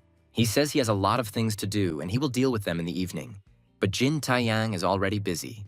Baek Seolhwa, with icy calm, orders Tanha to know her place and not poke her nose into other people's business. Suddenly, the elder grabs the girl, and she is shocked by such impudence. They came here for the wedding, but they brought with them 100 nasty things. She sees a young man chained up in the corner and understands that this is even worse than those stupid handcuffs. Tanhae tries to console him, saying that Seolhwa probably only said that because she was threatened. He bitterly realizes that this is the whole problem, and it is all his fault again. He knows that Seolhwa wouldn't leave him, and that's why her face looked so sad. He had to become stronger to protect her, but he was completely useless. Suddenly, he hears the voice of his beloved and cannot believe that this is not a dream. He realizes that this place is the old mountain behind the Baek family mansion, and he panics. In his visions, he sees little Seolhwa begging him to leave because it is dangerous. The other one tries to stop him, reminding him that he can't even swim. He realizes that if she tries to save him, she will put herself in even greater danger. From the very beginning, there was no place for them in this world, and they were always just a burden to Seolhwa. He cries out in despair that he will be on her side, even if he has to go against the whole world. The only place in the whole wide world where Seolhwa can smile sincerely. She is next to him, and he hugs her tenderly, giving her a feeling of security. The mysterious woman asks him why he decided to take up the sword. He comes to and is surprised to find that the handcuffs have disappeared. It turns out that Tanhei was here all this time and told him something about the Moon Sword. Moon Sword asked her not to poke her nose into other people's business, and it was strange that she called her by name. Tanhei checked his pulse while he was sleeping and discovered something strange. It turns out that it contains the poison loneliness, which is used by demonic clans when they take hostages. This poison allows one to kill a person from a distance, as soon as the sound of the flute reaches his ears. He realizes that Solwa knocked him out before they even turned on the signal. But there's a catch. There's no flute anywhere nearby, and this seems very strange to him. They left his clothes and weapons in a place where he could easily find them, as if they wanted him to escape. He understands that even if they run away, the Moon Sword will still find out about it, and the wedding will go ahead as planned. This is an obvious provocation, and he is offered to either abandon his beloved and run away, or take her himself. The wedding ceremony begins, all thanks to the support of the Peng clan. Jin Taiyang speaks with disdain about his nephew, who was born an only child and did not live up to high expectations. He warns Baek Seok that his daughter will suffer the same fate, but he doesn't seem to care.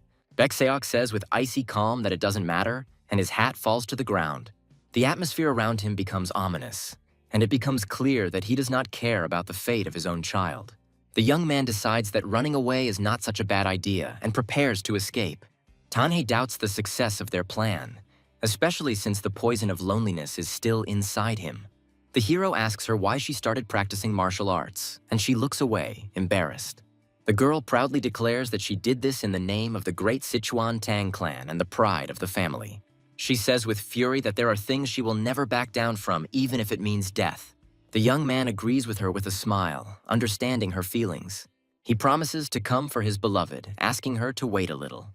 Baek Seolhwa is determined to kill all the bastards who put Hyul in danger. She calls them vile creatures, rotten to the core, and irritating trash. The girl vows to kill them all and find this flute, even if she has to die to do so. She decides to finish them off and return to Hyul, not wanting to wait any longer. Baek Seolhwa angrily repeats that she will kill them all, her eyes burning red. Suddenly, a young man appears and indignantly asks who she thinks she is, stealing someone else's bride. Jin Taiyang mockingly says that the entire villainous world should be ashamed of himself for being considered involved with it. Tana shouts in rage that he used a terrible poison on him, and he is a disgrace to the entire clan. Jin Taiyang says with an innocent smile that he doesn't understand what's wrong with a consensual marriage between the descendants of two great families. Jin Taiyang suggests settling everything through battle, like a true martial artist. He announces that the evil bastard and the young master of the Peng clan will fight for the heart of the Sun Moon Sword. He says with a devilish smile that he knows everything about Yu Hyul and that he is just an empty shell. Jin Taiyang offers him to fight for Seolhwa, confident that he will not be able to refuse. Suddenly, the hero rushes at him, interrupting his speech, and he is shocked by such impudence. The young man delivers a crushing blow, and his fist crashes into Jin Taiyang's face. He screams in rage, asking who gave him the right to use her as some kind of reward. The hero tenderly embraces his beloved, saying that she is the whole world to him. Baek Seolhwa, with icy calm, states that she does not belong to anyone, and who gave him permission to use her as a bet. Tanhei looks at him in surprise, thinking that if the poison is activated by the sounds of the flute, then it can be neutralized by a loud sound. She doubts that they will be able to defeat the flute, since they will only have a verse to do so. Baek Seok looks with disdain at his idiot son who makes everything difficult. He is furious that his daughter is associating with this scum and orders security to be posted. Tanhei, introducing herself as the right hand and trusted assistant of the unpredictable demon swordsman, rushes into the attack. She vows to destroy every one of the idiots who stole the flute. Baek Seok yells his son's name in rage, calling him a bastard. The young man invites his beloved to run away while they still have a chance. Baek Seolhwa easily blocks the blow, demonstrating what it means to be the sword of the sun and moon. The clan leader ordered him to make sure the wedding took place, and he would not let her go just like that. Jin Taiyang is furious that he gave him a chance, and he repaid him like this. The young man is surprised to realize that this really works and suggests that they resolve everything here and now. He understands that if he gets a normal sword, he will be able to protect his beloved. The hero lived his life only to die next to her, and he will not let that happen. Jin Taiyang attacks him with contempt, calling him a third-rate fighter who doesn't know how to distribute his internal energy. The young man easily blocks his blow, and not only blocks it, but also returns his own attack. He screams with rage that he wants to protect the one he loves, and he is not such a helpless idiot. The clan leader is surprised to see that this girl is fighting him on equal terms, with only a blade. Jin Taiyang, furious, orders him to just stop and die. The hero confidently declares that he can handle it, because his opponents are much slower and weaker than him. He understands that they are so thoughtless that they cannot even compare to him. Tanhei watches in surprise as they use the sword in such a strange stance. There are 5 principles of the sword, and only one of them allows the weak to defeat the strong. This principle is softness, which contrasts the third-rate and the highest. The reason he can compete with such a strong man is because his opponent is an idiot. The young man realizes this won't work, and his opponent angrily calls him a damn rat. His arms are tired, and every blocked attack leaves behind a powerful recoil. He realizes that if he continues to simply defend himself, he will definitely lose. But if he goes on the offensive without thinking, then inevitable death awaits him. An attack involves broad actions, and a bad blow that does not lead to the death of an opponent can play a cruel joke on him. Suddenly, the young man strikes a crushing blow, and his sword shines with a blinding light. Jin Taiyang is furious and calls the young man a pathetic bastard, unable to contain his anger. He strikes a crushing blow, confident of his victory, but there is only one answer. The hero aims at a vulnerable spot to destroy it with one blow. The old man, with a wise look, says that this is the right move, but at the same time, it is wrong. Suddenly, everyone disappears somewhere, and the young man is left alone in the middle of an empty hall. He struggles to his feet, not understanding how he managed to block the attack. His head is spinning and he is about to pass out, but he needs to get up no matter what. In the end, nothing has changed, and the poison is still inside him, and he doesn't know what to do next. If she came even a little closer, he would have no choice but to exploit the loneliness again. Jin Taiyang is furious and screaming for enough, his patience running out. He says with disdain that if he is trash, then he should remain trash, and there is no point in even hoping for victory. He orders him to move because he is blocking Solhwa. The young man readily accepts the challenge and shouts with fury that he will destroy him. Suddenly, Baek Seolhwa rushes to intercept her, and her eyes see only him. She gives him her power just once, and he feels his body fill with energy. He is shocked by the power he now has in his hands, and what a loss it is. He deflects Jin Taiyang's attack and finds a spot to aim at. These are vital organs, and a blow to them will be fatal. He delivers the finishing blow, and his beloved embraces him tenderly, apologizing for causing him to worry. Everything was fine, and for him, it was impressive, although he was a little tired. Baek-seok is furious that his subordinate couldn't handle a simple task. Tanhei says mockingly that a true master finishes his fight with one blow. Baek-seok is desperate and doesn't understand where she's leading him, and his world is crumbling. He screams in rage that his life is still in his hands, and if he twitches, he will blow into the flute. The clan leader is shocked at how they could treat the young master like this. Those who fought have already decided everything, and the old people should not interfere in the affairs of the young. The young man is perplexed and does not understand what is happening and why his beloved ended up in the old man's arms. After the Great Demon War, they suddenly retired and spent a long decade in the wilderness. The enraged old man orders the second son of the House of Peng to give in for his own good. It turns out that this old man is her mentor, and the young man is completely perplexed by this turn of events. He taught her everything he knew and simply did what she asked him to do. He watched them because he was afraid that this silly girl might get into trouble. Baek-seok is furious that this bastard just destroyed his nephew in battle. He accuses her of using demonic techniques of solitude, taking the 3 great clans hostage. He asks what she will do now and if she is ready to kill everyone, even an old man like him. The old man looks at her challengingly, asking her to try if she's so confident in herself. He suggests that she take this boy who has just lost all his manhood and get out of sight. The young man is perplexed and does not understand who this old man is and where he came from. He says she's great and it's all over, but there's one here. Tanhei indignantly asks if he thinks it's normal that she beat up 3 high-class fighters as if they were nothing. Baek-seok screams in horror, wondering if she is really going to kill her own father. Baek Seolhwa says with cold calm that he never treated her like a daughter. He asks her mockingly if she thinks he doesn't know that she doesn't hate him. She is afraid of him, and he asks who is afraid of their own child, worthy of being called a parent. He sees disgust in her eyes and asks why she looks at him as if he is something to be afraid of. In the past, he found her, his child, and a lot of time has passed since then. He ordered her to raise her, and now she stands before him, full of determination. Baek-seok is furious and shouts that she is a monster just like her mother and that such a brat cannot be his daughter. He calls her pathetic and doesn't understand how he can like this crazy woman. He orders her to die because a woman cannot be that strong. It is unnatural. He swings his sword at her, shouting that she is not his daughter, she is not even human. Jin Taiyang mockingly asks if he wants to kill the one who fed you the deadly poison himself. The young man proudly introduces himself as a nobody's son from the humble village of Pekso. Baekseok is furious that he is muttering, because his average income is 200 nyans a month. The hero declares with determination that he is not very rich, but will give his daughter everything he has. He respectfully asks for his daughter's hand in marriage, and Baek Seolhwa looks at him tenderly. They merge in a tender kiss, and an atmosphere of love and happiness hangs in the air. Tanhei mockingly says that there is no point in chopping your future relatives into pieces. Baekseok is perplexed and doesn't understand what kind of stupid coincidence this is and thinks he's hit the jackpot. The poisonous phoenix, with a devilish smile, asks the old man if he has heard of kidney stones. Baek Seolhwa looks at her lover tenderly, asking how she would feel about experiencing the pain of his birth. Life is suffering, a monk once told her, and it seems true to her. His disciple sat and stared at the wall, waiting for a revelation, but she expected nothing and saw nothing. She could forget about the things that made her stomach turn, and that wasn't such a bad thing. Sometimes the wind tickled her skin, and she woke from her light sleep just long enough to think. The sudden appearance of the young man with the ointment always awakened her from this state. He made her smile strangely, even though she had never done that before. He made her feel things she couldn't understand. The maid warns that there will be a little pinching, and all these things came together. In the end, something long forgotten was resurrected within her. They cloud her gaze and calm her distrust. If he makes her feel this way, she'll end it all. A moment's pain will end eternal suffering, no matter how you feel about me.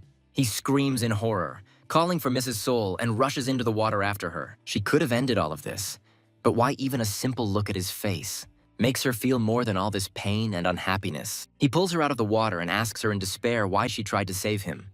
She replies with cold calm that she likes him, and he can't believe it. He couldn't just stand there and watch, and kept thinking about her. Love is just a word, but that word destroyed everything she knew about herself. Baek Seolhwa and Yu Hyul wake up together, wishing each other good morning.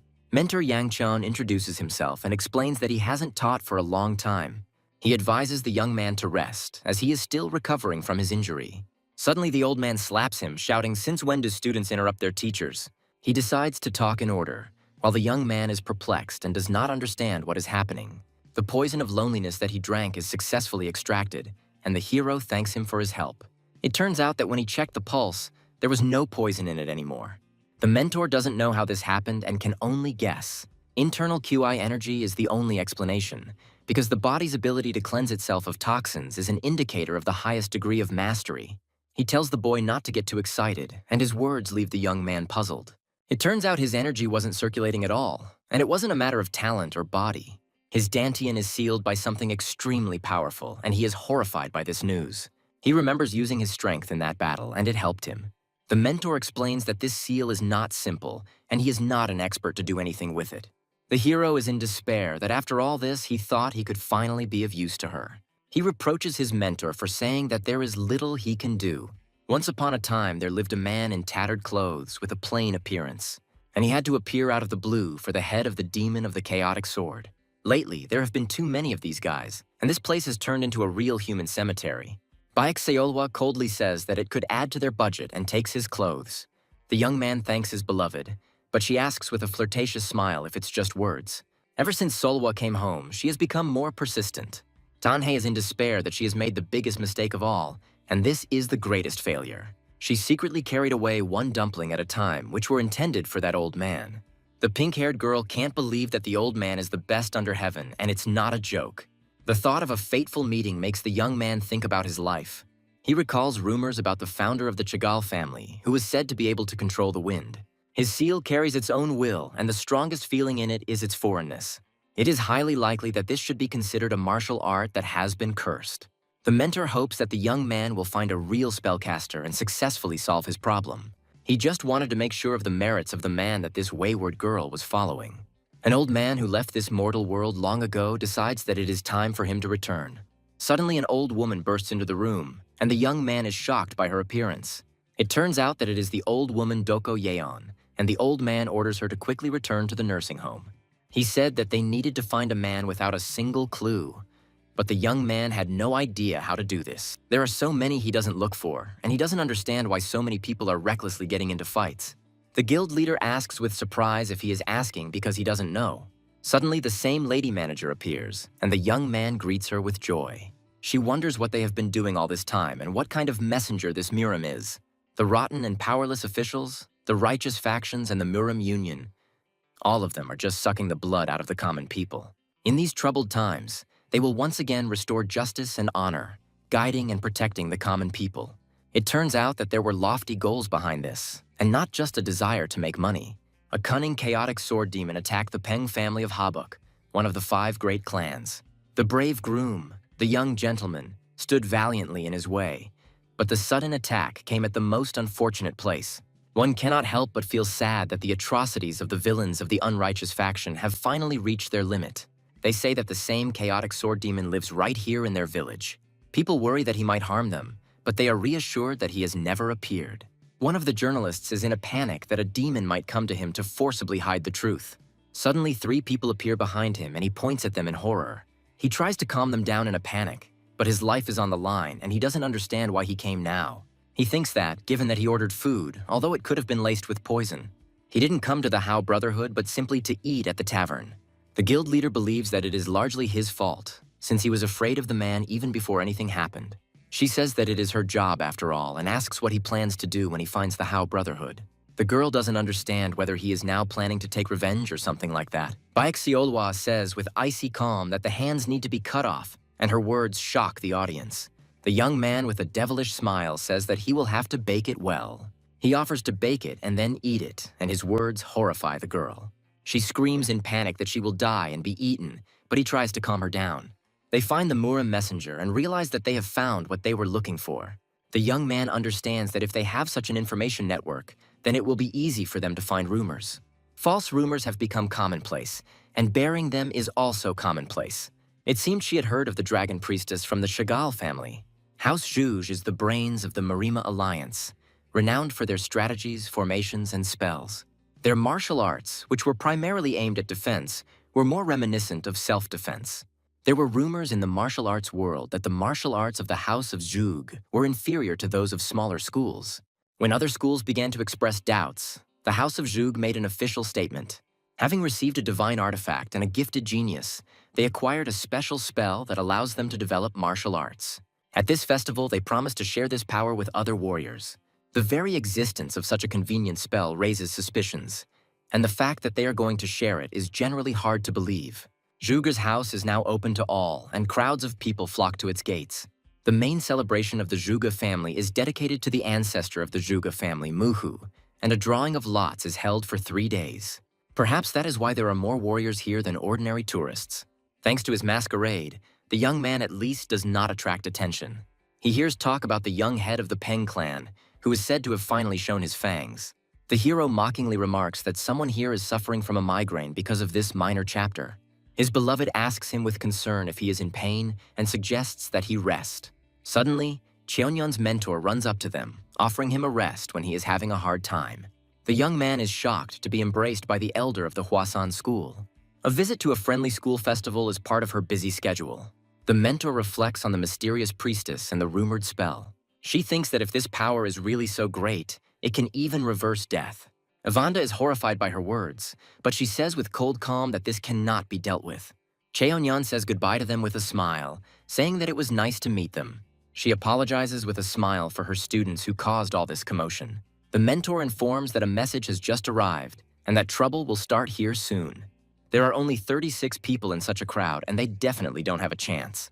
She orders the Sun and Moon Sword to go with her to the clan leader. With a reputation like the Sun Moon Sword, meeting the priestess one-on-one is no problem. The girl looks anxiously at her lover, who will soon return, and she must wait for him. He hopes that he will be okay and that this Jiren guy doesn't hold a grudge against Seolhwa. There are a whole sea of people in line, and he notices a suspicious guy in a mask among them. He doesn't understand why this guy sat next to him again and asks him not to talk. In the end, only strength and achievements matter in this world. Everyone is simply intoxicated by the feeling of omnipotence that power gives. The mysterious stranger mockingly asks if this is why he came here. He admires those who become stronger. But for him, martial arts are just a stage. He has his sights set on something beyond this. And for that power and achievement, he is willing to do anything. He hopes that he spoke sincerely, and they walk silently through the crowd. The young man suspiciously asks who he is and whether he sells potions. The herald announces the arrival of the priestess, and the crowd erupts in cheers. The ceremony takes place in order of priority, and everyone eagerly awaits their moment. It is the young man's turn, but he understands that he will neither be able to stand up nor ask to examine his body. He looks with interest at the fragment of scale, which does not look like an ordinary stone. The hero introduces himself as Pen-ul from the village of Yukka-chan, and his appearance surprises the priestess. She is shocked by his impudence, and he enjoys her reaction with a devilish smile. Suddenly, the priestess falls into his arms, and he is at a loss to understand what is happening. He is panicked that it is happening again and doesn't know how to react. The servant screams in horror that something is wrong with the priestess, but the clan leader orders him to calm down. They apologize for taking him without explanation. It turns out it was just a slight dizziness, but the guards reacted too harshly. With a devilish smile, he offers her to examine his body as worthy compensation. The priestess is furious at his insolence, but he reminds her that he is cursed. She reluctantly hands him the mysterious box, telling him to take this instead of examining her. It turns out that this is an artifact, and the young man is shocked by such a generous gift. She strictly orders him not to lose this box under any circumstances and to handle it with extreme care. If he opens it before time, he will receive the most terrible curse. He is perplexed and does not understand why, with such luck, he received another curse. The girl looks at him reproachfully, not understanding how one can speak to Yahello in such a tone. Usually, if an artifact has a "don't do" inscription, it means that it will definitely happen. The mysterious blue-haired girl looks at them with disdain, reproaching them for not keeping an elementary condition. The young man panics and screams for his beloved to stand up for him, until she realizes what is happening. She turns to the young man, inviting them to love each other. It turns out her name is Zhuge Yeon, and she is the terrible mountain spirit from the terrible chest. Everyone is shocked that a person from Zhuge's house was hiding there, and the blue-haired girl screams in pain. She says with a flirtatious smile that she wants to try what love is. The hero panics and tries to explain that he already has a partner, but she doesn't understand what he means. She asks him to extend his finger, but he asks her to wait a second. The blue-haired girl tries to teach him the science of love, but he is horrified by her actions. A princess who runs away from a noble house is a cliché, of course, but it sounds plausible. This is the same man who was helped to escape by the dragon priestess herself. It would be better to spend the day with her as she wishes, and then the priestess will definitely be obliged to them. Baek Seolhwa is surprisingly calm because it concerns Hyul's treatment. She declares that she will be the only one who will be first with Hyul, and in everything else she is not against it if he wants it himself. The guild leader is confused and doesn't know whether to be surprised or not, but Seolhwa's opinion is also important. The priestess and the young man go for a walk, and she asks what they will do first. She suggests that he practice breathing and internal energy management, but he is horrified by her suggestions. He doesn't understand why this priestess chose him, and she explains that his flame was beautiful. He feels like they'll be suspected of kidnapping or something again. The blue-haired girl watches the lion or dragon dance with delight and cannot contain her admiration. The young man panics and shouts for them to stop as they must not be seen. He tries to explain to the girl with blue hair that they can't show off. The merchant screams at her in horror, demanding the bill, and the hero, in despair, realizes that this is the end. He bitterly realizes that now he is just like a nanny. The blue-haired girl remembers coming here 10 years ago and what a wonderful time it was. The holiday lasts 3 days, and today is only the second, and the young man decides to spend one more day with her. Suddenly, a mysterious stranger appears, and her hopes for a quiet day are dashed. She is shocked that he heard their whispers at such an important moment. The stranger smiles and apologizes to the elder of the Zhuge house for disturbing him. He is furious that she smiles so disgustingly, and his patience is running out. The hero angrily shouts that she already said that she doesn't like him. He remembers her face, shining with a blush, and the darkness that whispers her name. He remembers her large and at the same time small palm in his hand. The guy is furious that everything has come to a standstill because of them, and he doesn't understand whether they are really a family or not. He decisively declares that whether she returns or not, only this girl will decide. The stranger says with disdain that he cannot be reached with words and orders that this guest be taught manners. Baek Seolhwa lunges at him with fury, her eyes burning red. Suddenly, people from the Zhuge family appear, and everyone is shocked by their appearance. The elder is horrified that these impudent people dared to cause a commotion right in Zhuge's courtyard. A mysterious masked figure appears and orders that this commotion be stopped immediately. It turns out that this masked man is one of the 5 dragon pillars and the personal guard of Chief Zhuge. The strange dragon Zhuge Huo reports that the clan leader wishes to meet with the guests in person. He uses a rare martial art and is living proof that the dragon priestess has mastered her power. After he received the dragon's name in the tournament, he never appeared again. And for the Sun and Moon Sword, this is the first meeting. The guild leader is furious that instead of being careful, the young man meddled in other people's affairs and met with the clan leader himself. She believes that pathetic tricks won't work here, because this is the head of the Zhuge family, the brain of the entire Marima alliance. The head of the Zhuge family, Zhuge Gang, welcomes the valiant heroes with open arms. He thanks the young man for protecting their child and admires his excellent name. It turns out he's only been the head for 3 years, and his cheerfulness and happy disposition make everyone around him happy. The hero is grateful for the warm welcome, but he can't just let the girl go with such a frightened face. He furiously asks if they are sure it is really her family and what they have done to her. The guild leader is shocked that this brat doesn't mince his words at all. He mockingly asks if he thinks that since he showed hospitality, everything is permitted to him. He realizes that this is how it looked from the outside, and he feels awkward. He recalls that they wanted to live as a family, but it turned out like this. Zhuge Gang swears on the family's behalf that they will grant her freedom, and thanks Peng Ul for pointing out their mistakes. The guild leader is perplexed, because the heads of noble families are usually a bundle of pride. Suddenly, the noble hero Cho Peng Ul awakens within the young man, and this is what makes him feel the worst. The guild leader is furious that he called himself a loyal knight, and now he is so protective and caring for this girl. It's more of a feeling of kinship when you're abandoned by people who called themselves family. The young man knows what it is like to be alone in this world, and that is why he could not turn away. He tries to explain to his beloved that everything is not as she thinks, but she tenderly reassures him. Yahello says with a smile that this is exactly why she loves him. Suddenly, an alarm sounds and strangers enter the priestess's chambers. The guild leader suggests going to see what happened, but the young man believes that it is none of their concern. He fears that if they interfere, they might be suspected of kidnapping the dragon priestess. The clan leader is in a panic because the guests were woken up and tries to calm everyone down. It turns out they were simply told that a chaotic swordsman had appeared, and the Sun-Moon sword was his natural opponent. The chaotic swordsman finds himself tied up, and a mysterious masked girl greets friends from the Zhuge family. She proudly declares that the dragon priestess and dragon scale now belong to their chaotic swordsman guard. The mentor easily repels the guard's attacks, demonstrating her incredible strength. She mockingly asks, since when do demonic cultivators like plum blossoms? Cheonyeon looks at his opponent with disdain, saying that plum wine only gets sweeter with age. She announces that she is taking the priestess with her on behalf of the chaotic swordsman and orders him to stand. The mentor orders her people to retreat to the rally point, and they obey without question. The heroes are shocked that this guy is a chaotic swordsman, and his gang are some kind of creatures.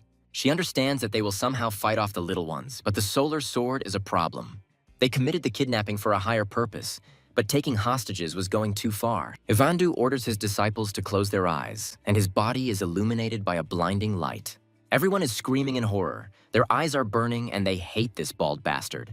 The teacher asks her boys for forgiveness and advises them to rinse their eyes with cold water. She proudly declares that everyone worked hard and the task was completed. Suddenly, a young man appears and asks what kind of task it was for which they stole someone else's identity. He is shocked that his new acquaintance endured the elders' Usunmyeon Cholgi. Cheonyeon apologizes, saying that they were just too eager to get that very same Moony magic. The young man looks at her suspiciously, not believing that the elder is kidnapping people out of greed. With that expression on her face, she wouldn't be able to wash away her guilt, and he screwed up again. He furiously asks why the hell they did all this and that they also have business with this Moony. The bound and gagged girl tries to say something, but it is not the real Moony. It turns out they missed her, and even those deacons from the Sun Sword sect too. The night suddenly became brighter than the day, and everything around was engulfed in flames. Her real name is Chigil Young, and 10 years ago she lost her parents and brother to an epidemic. The head of the clan saw in her a frightening gift called the Eye of the Lord of Flame. For her, all the people in this world were just fire because the flame was beautiful. She was brought here not as a talent, but as a key to something greater. Even the elder shamans of the family who tried to touch her died one after another. But even with her innate gift, using something like this was too much, and every time she called out to her brother in pain. It is unknown whether she resigned herself or gave in, but at some point she stopped calling her brother and simply obeyed. The festival didn't allow the real priestess and artifact to be shown, so she went out with an ordinary piece of stone instead. She also grew up in Chagall and simply tried to turn a blind eye to everything. She said she wanted to experience love at least once before she died. On the last day of the ceremony, Samgoji had to undergo a huge ritual, and that was why she secretly hid in the chest. When she finds a suitable hero with a strong soul fire, she will give him a signal.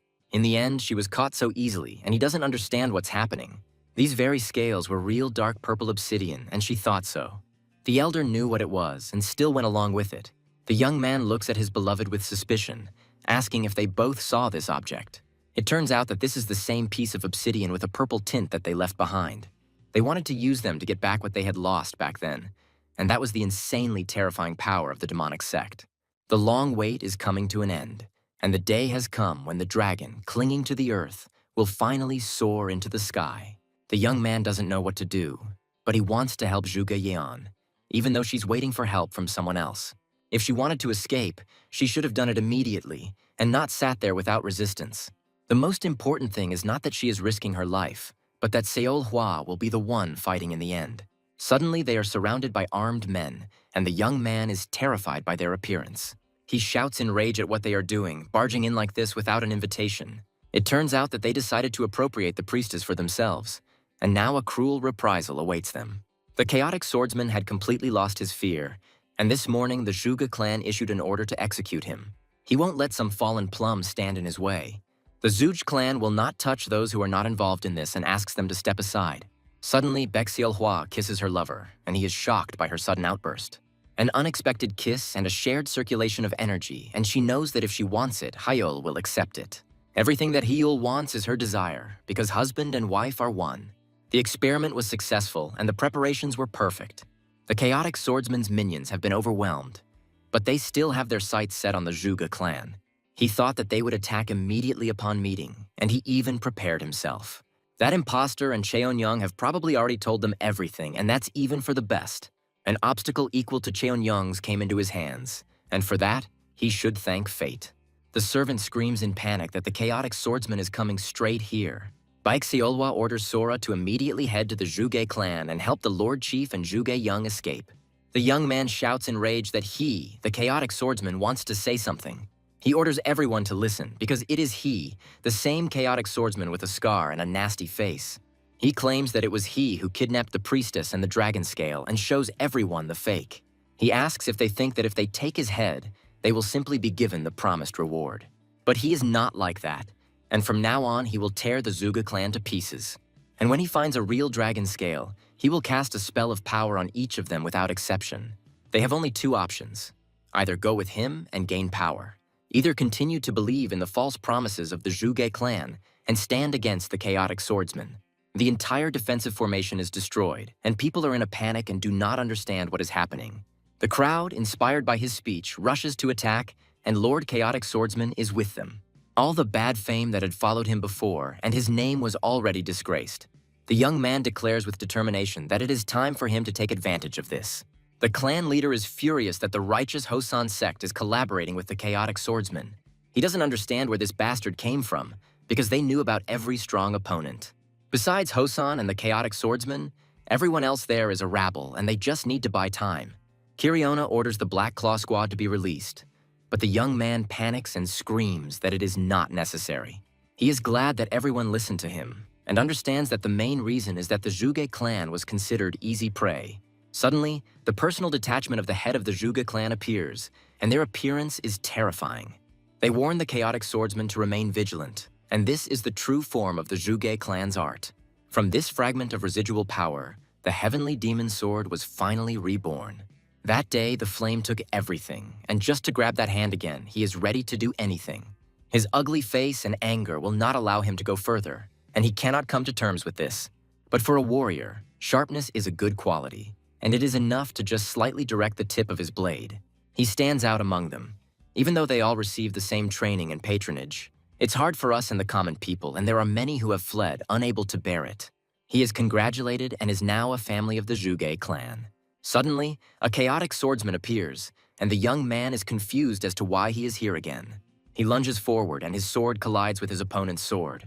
He suggests that they first sort things out between them, the dragons, and names Guandu. Cheonyeon confidently says that everything is fine and she will leave it to her. He thought their breakup with the promise of meeting in a duel was cool, but now he is terribly embarrassed. Suddenly, Guangdu receives a crushing blow and falls to the ground. The teacher says with a grin that he should pay attention to himself because this is already too much. It turns out that even among dragons, Guandu was definitely ahead of the rest, and his strength was demonic. With a devilish smile, he offers the young man to obtain this power at any cost. He understands that he simply has no choice, and this is the fate of the Marima people. Cheonyeon orders him not to get distracted, and their swords cross again.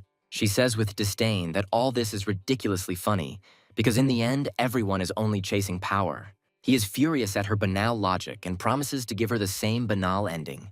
Their swords clash in a furious fight, and the air fills with tension.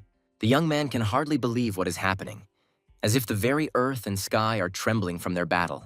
Suddenly, he is thrown to the side and is shocked by the force of the blow. He sees Baek Seolhwa carrying off the guild leader and doesn't understand why she abandoned him and started a war. She explains that she simply dropped her off somewhere safe, but she is furious at being treated this way. In this situation, it is safest to be near them, especially since they know where that girl is. Baek Seolhwa easily breaks down the door and they find what they were looking for. The stranger asks with a grin where they have gone and whether petty theft is all they are capable of.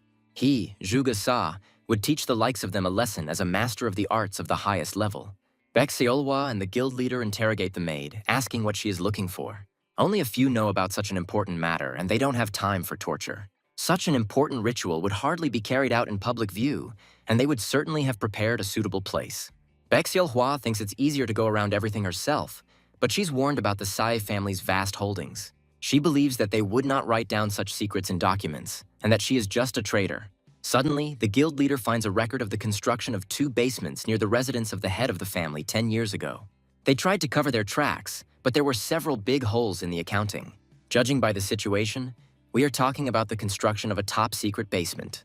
And now, when the head of the family devotes all his strength to protecting the ritual, this is their only chance. The guild leader doesn't know much about rituals, but she decided to check the most central point of the estate. The maid is shocked that she managed to check all the documents during this time. The guild leader looks at her with disdain, asking how she dares to talk to her like that.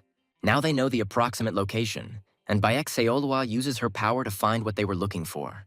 She feels a faint but distinct energy beneath the head of the family's residence. She prepares to strike using the sun-moon sword technique. Chin's hour is the time to step out, and she unleashes all her power in one crushing blow. The head of the family fends off her attack with difficulty, not believing that she dared to do such a thing. He screams furiously that this cannot be done, and a powerful aura envelops his body. Baek Seolhwa is shocked that he blocked the sun-moon sword. Suddenly, the young man is thrown aside by a powerful blast wave. He comes to, not understanding what is happening, and has difficulty remembering the shock. The wall in the basement cracked and then simply fell out, and he realizes that it was a palace. The blue-haired girl looks in horror at her bodies lying in the ruins. The young man is horrified and doesn't understand whether he has died, but the girl with blue hair explains that his soul simply left its shell. It turns out that this is the central ritual hall, and he touched one of the formations, causing his soul to become stuck in prison. He heard that it was some kind of terribly important ritual, and it was still going on.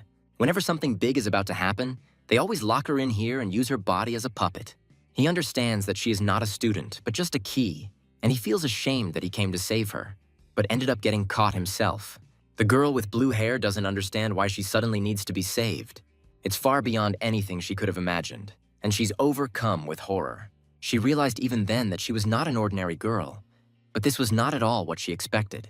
It is said that in terms of pure strength, the Zhuge clan is inferior to the average sex, but it is still one of the 5 great clans.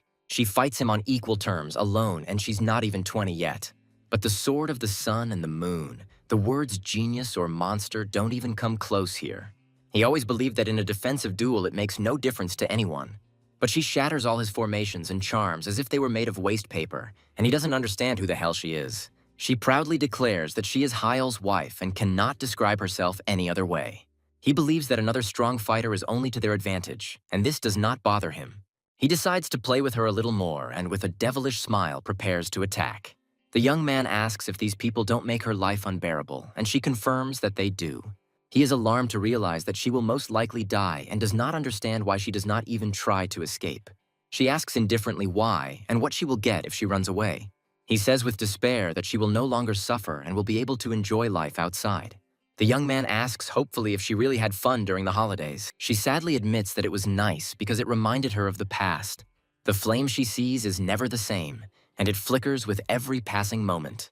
The souls of those she loves burn brightest, like the setting sun, just as he burns now. It reminds her of that tiny flame she so desperately wanted to keep alive. But that day it went out, trampled and burned to the ground. He understands that she is wrong, and nothing will change, neither there, outside, nor here. The hero picks her up in his arms, shouting at her to stop putting herself above everyone else. He angrily asks her if she thinks she's the only one who felt that way. His fire was also extinguished, and more than once he froze to death. He tenderly asks to be allowed to help her find a new flame. Suddenly, a mysterious hand blocks his path, declaring that this is not destined to happen. The clan leader says with a devilish smile that this will never happen. Suddenly, the sky darkens and the Black Claw squad retreats on the orders of their master. The teacher is shocked by what they did and does not understand what is happening. Cheonyoung easily parries the blow, demonstrating his superiority. He asks with a grin why he announced the spell in advance and attracted their attention. Baek Seolhwa angrily orders him to shut up and die, but he only looks down on her. He is at a loss to understand what the hell is going on and why his power has disappeared. Zhuge explains with a devilish smile that this is exactly how the power of divine demonic subjugation works. His true power is not to divide, but to consume. And he looks down upon his victim with a devilish smile. He orders the Sun and Moon Sword to stop resisting, as its power is fading away and he will use it wisely. The teacher screams in horror, wondering if he's going to become the next heavenly demon. The demon cult fell, and the martial arts union gained political immunity. They say that in this world, when power is divided, it tends to merge again. He mockingly says that if her limbs do not obey her, then how is she different from a rotting corpse? The age of hidden dragons ends here and now, and they will no longer be ridiculed. For old time's sake, he gives her a parting gift, and a powerful aura envelops his body. This is a new sky, and he is ready for the final battle. He delivers a crushing blow and blood splatters in all directions. The ritual has already begun. And be that as it may, after the ritual she will have to be pulled out. Suddenly, Giryon appears and the boy is shocked by his appearance. He is struck in the back and falls to his knees, unable to resist. It turns out that all this time he was literally holding on by his word of honor, and there was no more internal energy left. He asks what it's like and if he understands now. He never needed power, he just wanted to earn their trust, find that child and escape. If he loses his power, he will have nothing left. No family, no comrades. That's why he can't let go and he has to end this curse. He doesn't understand why the plan didn't work perfectly and he should have already crossed 14 stars. He is furious that something has gone wrong and a powerful blue aura envelops his body. Baek Seolhwa screams in rage, asking if he stole this power. The teacher doesn't know how it works, but it looks like the Sun and Moon Sword has intercepted the energy. She was completely consumed by demonic energy and they created something much more dangerous. Cheonyoung screams in horror for the Sun-Moon Sword to come to her senses. He was always the weak one, always the one who was saved. He knows that he doesn't feel a bit sorry, and that gives him strength. For their sake, for the sake of those who believe in him, he will overcome his enemy. He rushes into the attack, shouting that he cannot look away. She just stood and watched alone through the long night. She herself didn't notice how dawn began to rise behind her. He picks her up in his arms, and sunset is followed by dawn. The strength leaves him and he screams in despair, not understanding what is happening. He searches in panic for the Black Claw squad, not understanding where everyone has gone. He doesn't understand how those two managed to interfere, since the barrier shouldn't have fallen in the first place. Baek Seolhwa easily deflects his attack, preventing him from escaping. He furiously orders the ritual to be restarted, because it is not too late. He orders that this bastard be brought back quickly, immediately. Cheonyeon looks at him with cold calm, tired of his old familiar antics. He screams in rage at what she is doing without seeing the bastard standing there. He asks if she's going to give him everything, including the fragment of the heavenly demon sword and the key. The young man shouts in rage that she is not the key. She is Zhuge. No, she is Soyeon. Baek Seolhwa easily deflects his attack, and he realizes that the thing belongs to him. He delivers a crushing blow and blood splatters in all directions. The crowd shouts the name of the demonic sword of chaos in delight, calling him their hero. The The guild leader asks doubtfully if she is sure that this will destroy the honor of the orthodox sex. Cheonyeon admits that she was going to blame everything on the Chaos Sword Demon and quietly disappear. She couldn't ignore his words, and last time she was so calm. She is truly sorry that everything turned out this way, and she looks at what is happening with sadness. The head of the Zhuge clan disappeared after the battle with the Chaos Sword Demon. Everyone is shocked that the Chaos Sword Demon is hunting for the fragments and needs to be eliminated immediately. They remind her that they were ordered not to touch him, but she doesn't want to listen. The first fragment was in the possession of the Huashan sect, and the second one should have also fallen into their hands after this incident. They still plan to get rid of the Zhuge clan leader after the experiment was completed. She speaks as if it doesn't concern her, but she feels a little sorry for their father. It seems like she's now the new head of the Zhuge clan, and she's not happy about it at all. The 9 greatest sects in the martial arts world are called the 9 sects and 1 clan. When all these forces came together, the Martial Arts Association was born. And then the West, having waited a long time for the moment, launched a large-scale invasion, giving rise to a great demonic sect. The heretical sects were the first to take the blow and single-handedly held the Western Front. The association suffered catastrophic losses, including the fall of the Huangbo clan. The Sichuan Tang clan, previously considered heretical, led the association to victory. However, the damage from the war was colossal, and for a long time all efforts were spent on restoration. The fragile peace was shattered when the home of the current strongest fighter in the Celestial Empire drew his sword. They quickly ousted the Zhuge clan and took complete control of the association. Kang Zhuge, who temporarily led the clan, lost not only his main forces, but also his only child. He could resist as much as he wanted, but sooner or later he would still be crushed by the mad demon of the chaotic sword. Whether he's joking or not, it won't be included in the report, and it's a shame they lost track of Kang Zhuge. Now no one will speak ill of you, chaotic sword demon, I guess. Great hero Yahello, I, Elder Cheonyang of the Huashan sect, sincerely thank you for your help. With a flirtatious smile, she offers him to pay with his body right now. He orders her to give a signal if she spots the right person, and thanks her for coming to save him. Now that it's all over, they return to our original goal. The guild leader says with irritation that the 2 of them should get their own carriage. A blue-haired girl with a flirtatious smile invites him to set her heart on fire. He is shocked by her words, and the innkeeper asks if he has finally acquired a concubine. The guild leader looks at him reproachfully, reminding him that he abandoned her in the middle of the battlefield. She asks what he plans to do with her, and it's a good thing her identity wasn't revealed thanks to the double. He is furious that she says she won't take responsibility. He said that he would help her start over, build a new life. He declares with determination that they are doing it anyway, and her heart is already burning beautifully. The owner of the house says with relief that at least she is alive and energetic, and asks how they are going to solve the housing issue. Baek Seolhwa calmly declares that she and Hyul sleep together every night, leaving everyone shocked. The enraged owner shouts that this is not an inn, but a penal servitude. The girl with blue hair enthusiastically declares that she will earn money. She easily reads the thoughts of her owner, who has never even held a girl's hand in his entire life. The owner is furious that she is asking to be beaten and not to work. The blue-haired girl easily reads the guild leader's thoughts, and she admits it with surprise. They sign a labor contract, and the guild leader says with a smile that she is accepted. With such talent, she would become a unique trader, and the 2 of them would soon be dependent on her. The young man gently strokes her head, and she gratefully accepts his affection. He asks what's going on with that witchcraft thing, and if he's a master now. The guy asks her challengingly if she thinks she can remove the seal. He confidently declares that he can break her right now, and his determination knows no bounds.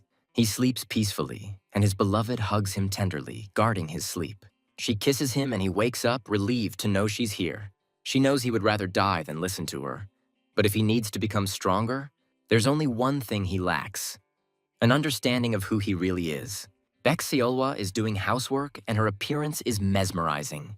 She tenderly wishes him good morning, and he smiles back. A week had passed since their return, and although Seolhwa said everything was fine, he still felt awkward. The young man notes with surprise that they got along well, although the elder did not like her at all. The blue-haired girl shyly suggests that they have sex after eating to improve digestion. He's not exactly against it, but he can't say he likes it either.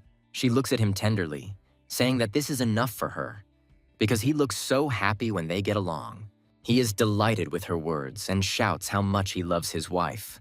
The owner of the house is furious that he showed up here so early to show off his wife. He says with annoyance that, like a fool, he was worried and thought he was still moping around there. The young man asks for help to remove the seal as quickly as possible, but something is wrong here. There is not a drop of malice in this spell. On the contrary, it is literally saturated with it. A deep sense of guilt, and the seal inside him seem to be begging him not to destroy it. She doesn't know how exactly it works, but one thing is clear. The seal was placed for his own good. He suggests taking it off for a moment and then immediately putting it back in place. But this is out of the question. The owner of the house was perplexed by the fact that he had wasted so much effort and simply gave up. Soyeon is a true genius, but she's been used as a tool her entire life, so she has little understanding of magic. So there is not much choice, and we will have to look for another way to solve his problem. He is indeed upset and is not happy about this whole situation, but he is not going to throw a tantrum. Suddenly, Baekseolwa puts his sword to the owner's throat, saying that one of his men attacked him. The frightened owner, in tears, assures that everything is fine and he will take responsibility for the damage. He asks why one should endure all this injustice for the sake of the path of a martial artist. It's not that he hasn't thought about it, but he just can't give up. More than anything, he wants to become the one who can protect Seolwa. The owner of the house asks suspiciously if his teacher knows anything about this. He invites him to think for himself, because the teacher should know him better than anyone else. He is shocked that his teacher could hide something important from him. It wasn't a matter of trust at all. It was just that his teacher was a mediocre warrior. Meanwhile, in the forest, a group of people are preparing to move out. One of them notices something in the tent and decides to check it out. He wakes up his comrade in a panic, saying that it's time for them to get ready. It turns out they were hired to guard the merchant guild and they must fulfill their duties. Suddenly, a mysterious woman comes out of the tent and wishes everyone good morning with a smile. She hugs the young man with a flirtatious smile, apologizing for her behavior. The angry guards shout that they are shameless creatures and that they will soon have to perform. Now they are shameless creatures, and she mockingly asks if they should continue. The girl is sick, and the young man is horrified that she has been drinking all night long. She justifies herself by saying that there are things that can only be forgotten in wine. The Baek clan was wiped out during an attack by a bandit sect. He was just a skinny servant who couldn't even read. That year he turned 14 and was already too old to begin training in martial arts. He was too young for real work and ended up as a regular worker in the merchant guild. For a whole year, he begged every hired guard to take him as an apprentice. The mysterious stranger smiles and says that he will take him in, and the young man is shocked by his words. From that day on, he is his disciple, and his gaze is full of determination. He pretends that he is about to die, but the teacher, with cold calm, tells him to die then. He asks him to be patient a little longer, but this smell is about to knock him over. Ms. Moonyan will be taking up the rear guard today, and he breathes a sigh of relief. They are entering the final stretch of their journey north, and this mountain ahead is their last obstacle. He believes in his Hao brothers, and meanwhile someone whispers in his ear. It turns out that this third-rate girl had been behaving so quietly all this time. Internal energy is what distinguishes a martial artist from an ordinary person.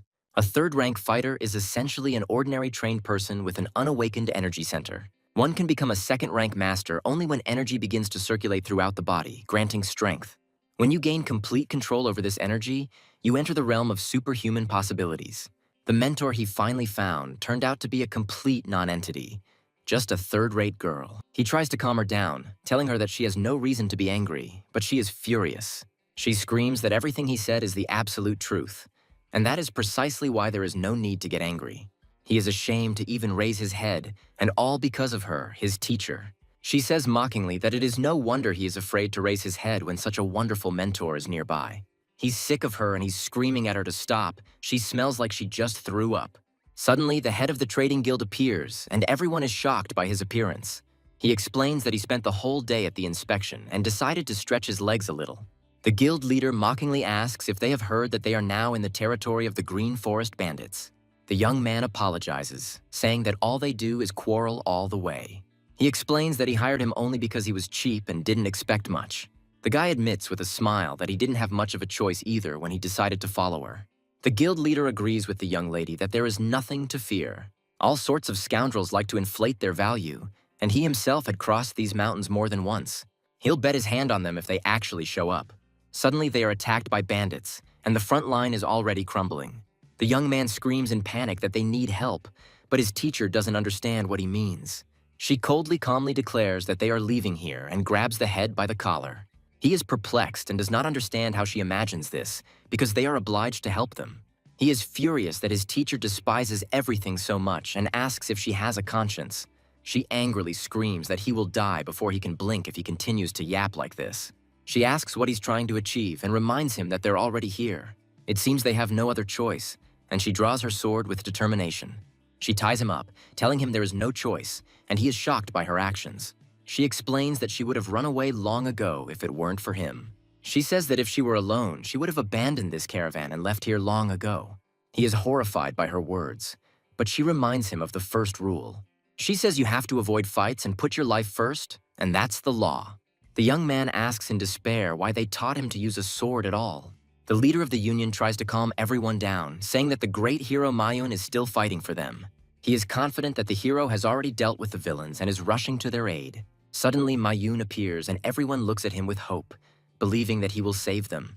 It turns out that he was also captured, and he notes with irony that for a merchant, he is too quick to jump to conclusions. The head of the Union is horrified that such a monster has appeared here and asks the great hero for forgiveness.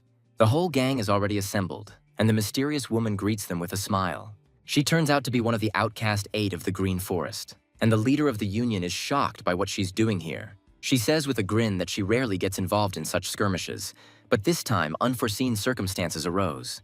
It turns out she's deeply in debt from gambling, and there's nothing unexpected about that. The head of the Union begs them to take all the goods and all the money just to spare them.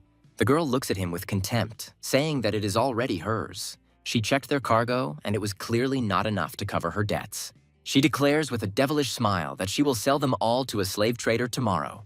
Everyone is horrified by her words, not believing that they will be sold into slavery. They cry out in despair that they cannot be sold into slavery because what will happen to their families? She decides to wait for the right moment, when the time comes, and she will get at least the 2 of them out of here. She has something to say, and she suggests that they go straight to the Merchant Guild and demand ransom for the people. This way, they will get more profit and everyone will be able to reunite with their families. She asks him with a grin who he is, and the young man introduces himself as Hyul Yu, a student of a martial arts master.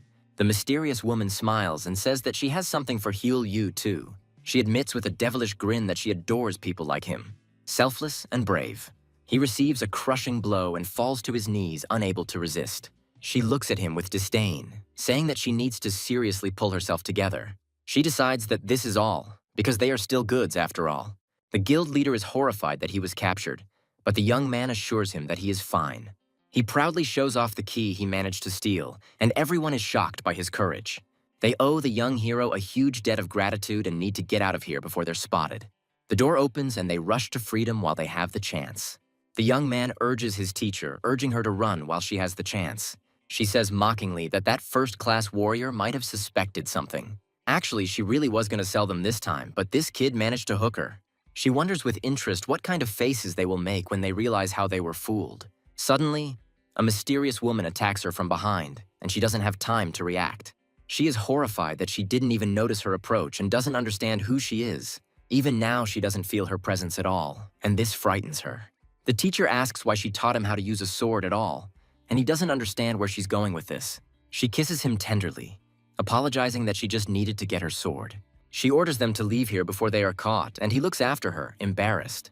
She promises him never to do that again and never to leave him to die. A mysterious girl with pink hair with a menacing look declares that she has a job for him. She points a finger at him with disdain, calling him someone who can barely make ends meet. She asks how long he will toil for a stranger and whether he wants the same fate for his children. She knows the perfect place for him, where a real breakthrough awaits him. She invites him to go to the casino and take his own house and land. She encourages everyone to cultivate their lands on their own estates, because this is the opportunity of a lifetime. Meet the poisonous phoenix Danhei, and the crowd erupts in cheers. The security guard regretfully informs them that they do not accept anyone under 20. Suddenly, a mysterious beauty arrives, and her appearance causes everyone to be delighted. The security guard, with a lustful smile, says that the more people, the better, and the main thing is to keep an eye on that woman. The girls look around with delight, feeling the smell of money in the air. They check their military funds, and it turns out that one of them even received an advance. The first thing they decide to do is mortgage the property. It turns out it's a mortgage on real estate, and the girl with blue hair is shocked by this. She clutches the mortgage deed for the Penwall Inn with a devilish smile. There is a saying in the Great Tang clan, Repay kindness with kindness and repay an insult tenfold. In other words, you first need to win in order to get even for all the good and bad. She hugs her friend tenderly, saying that with their strength, they are invincible. No one dares to stand in her way, and she watches what is happening with delight. Suddenly, a young man appears and she screams in horror, asking what he is doing here. The young man says he is here for security reasons while his beloved changes her clothes. The pink-haired girl is furious that she is not allowed to go because she is old enough to spend time with her friends. She blushes embarrassedly at his question and declares that if it weren't for training, she would already be married. He notes with irony that most of them get married before they're 20 and decides to leave them alone. Tanhei orders them to behave decently and not get into trouble, but it is her presence that frightens him the most. She realizes with horror that if he is here, then the sword of the sun and moon is also somewhere nearby. The girl with blue hair doesn't understand what the problem is because she has her gift. Tanhei, with a devilish smile, says that there is no need to worry. She will sort everything out. She reminds her friend that there is only one thing she needs to remember. The pink-haired girl bets confidently and must have a great hand. She orders to watch what she does because when the enemy shows a weak spot, you need to act. Tanhei accepts the bet and goes all in, and her opponent is shocked by such impudence. He is horrified that she only has 3 points and cannot believe his failure. It turns out she only has 1 point, and she celebrates her victory with delight. The blue-haired girl apologizes for not knowing the rules, but Tanhei says she did everything right. It's all the fault of that crazy swordsman, and she's furious that nothing but failure is following her. Ever since she met him, nothing but failure has haunted her, and her friend notices that she is simply looking for someone to blame. Suddenly, a mysterious figure in a red hood appears and offers her a round. She is furious that they don't have a single coin, but the stranger doesn't ask for their money. He declares with a devilish smile that they will bet their lives on it, but she scornfully refuses. The pink-haired girl says with disdain that who would think of risking their life? It's stupid. The casino manager, Chang Mu, flatteringly says that he is just a walking army. He thanks her for agreeing to leave her weapon with them. Suddenly, Baek Seolhwa appears in a revealing outfit, and the young man is shocked by her appearance. He shouts in rage at what he dressed up as someone else's wife, but it turns out to be a misunderstanding.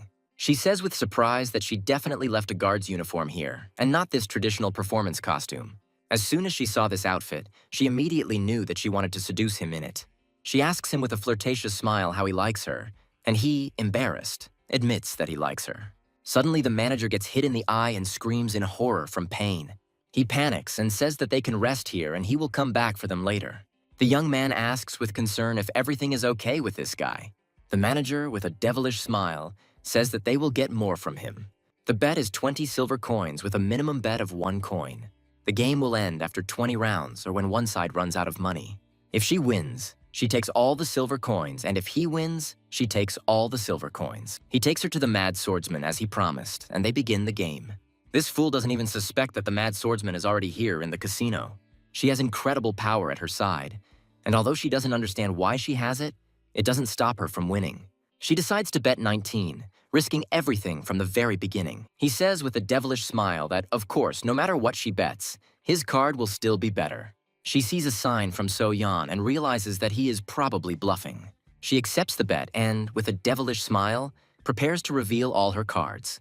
Suddenly, a sharp pain pierces her and she screams in horror from the surprise. She is furious that he, such an asshole, thinks that since he is losing, he can solve everything by force.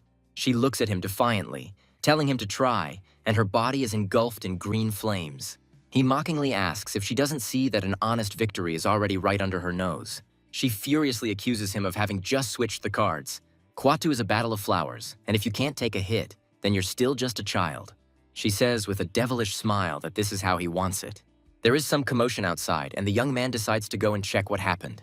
He hears something go bang and realizes he was told not to go out, but he has to check. He sees people running in panic and is horrified that they are playing Hwatu. A real battle is unfolding on the roof, and everything around is shaking from powerful blows. She summons Secret Royal Inspector as an attack, and they charge the cards with energy. She draws 3 special cards from her sleeve and combines them to create the ultimate combo. The young man screams in horror for them to stop, not understanding what they're doing. It turns out to be a chaotic sword demon, and she orders it to shoot. He is shocked that they don't recognize him and shouts in rage at how dare they not recognize him. It reminds him of the disfigured face they destroyed along with that girl.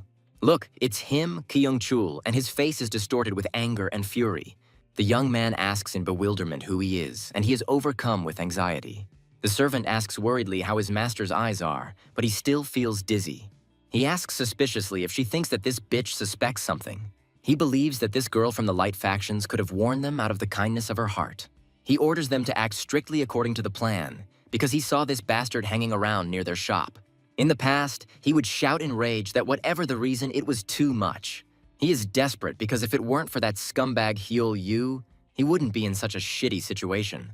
He plans to use their connection to force these wicked bastards at each other's throats. He will finish off the exhausted survivor and rake in a fat jackpot for their heads. He didn't expect him to bring the Sun and Moon Sword with him, but he already knew that the two of them were having an affair. Her presence was even beneficial, since he evened the odds by taking their weapons away. He looks at her with disdain, thinking that if she has a pretty face, she will get away with everything. He can't wait to see her suffer, and his gaze is full of malice. He is perplexed by the fact that that same Kyung-chul ran away and does not understand what happened. Those who hurt others always pretend that nothing happened and calmly forget about it. He still sees them, and when he closes his eyes, he is overcome with horror. Jang Sam, whom he beat up, still continued to smile no matter what. He remembers what it was like when they voluntarily sold themselves into slavery in his place. He shouts that his mentor is an ordinary mediocrity, a worthless girl. The king himself threw him out just because he lost to this upstart. He understands that since it is not inner strength, it is all about brute force. The servant shouts in panic that they have already started fighting. He trained without rest until he achieved perfection and was born with flawless beauty. He acquired a perfect body to match her, and now everyone is horrified by his appearance. He hopes with a devilish smile that they have had enough of admiring this handsome man. The young man panics and shouts at So Yan to run because they have to leave together. He easily blocks her diagonal leftover hand, but she doesn't give up. He deflects both her straight right and her chain punch, and she is shocked by his power. She may be as furious as Zhu Peng was back then, but her power is simply incomparable. If So Yan hadn't told him their names, he wouldn't have been able to parry a single blow. She tenderly says that she will look after him until the very end. Tanhe mockingly says that she missed and the fun is over. The guards are already approaching, and it's time for her to return to the hotel. She is perplexed by the fact that the guards are already here, and this means that she tried so hard to get this thing, and her boss should be grateful for the rest of his life.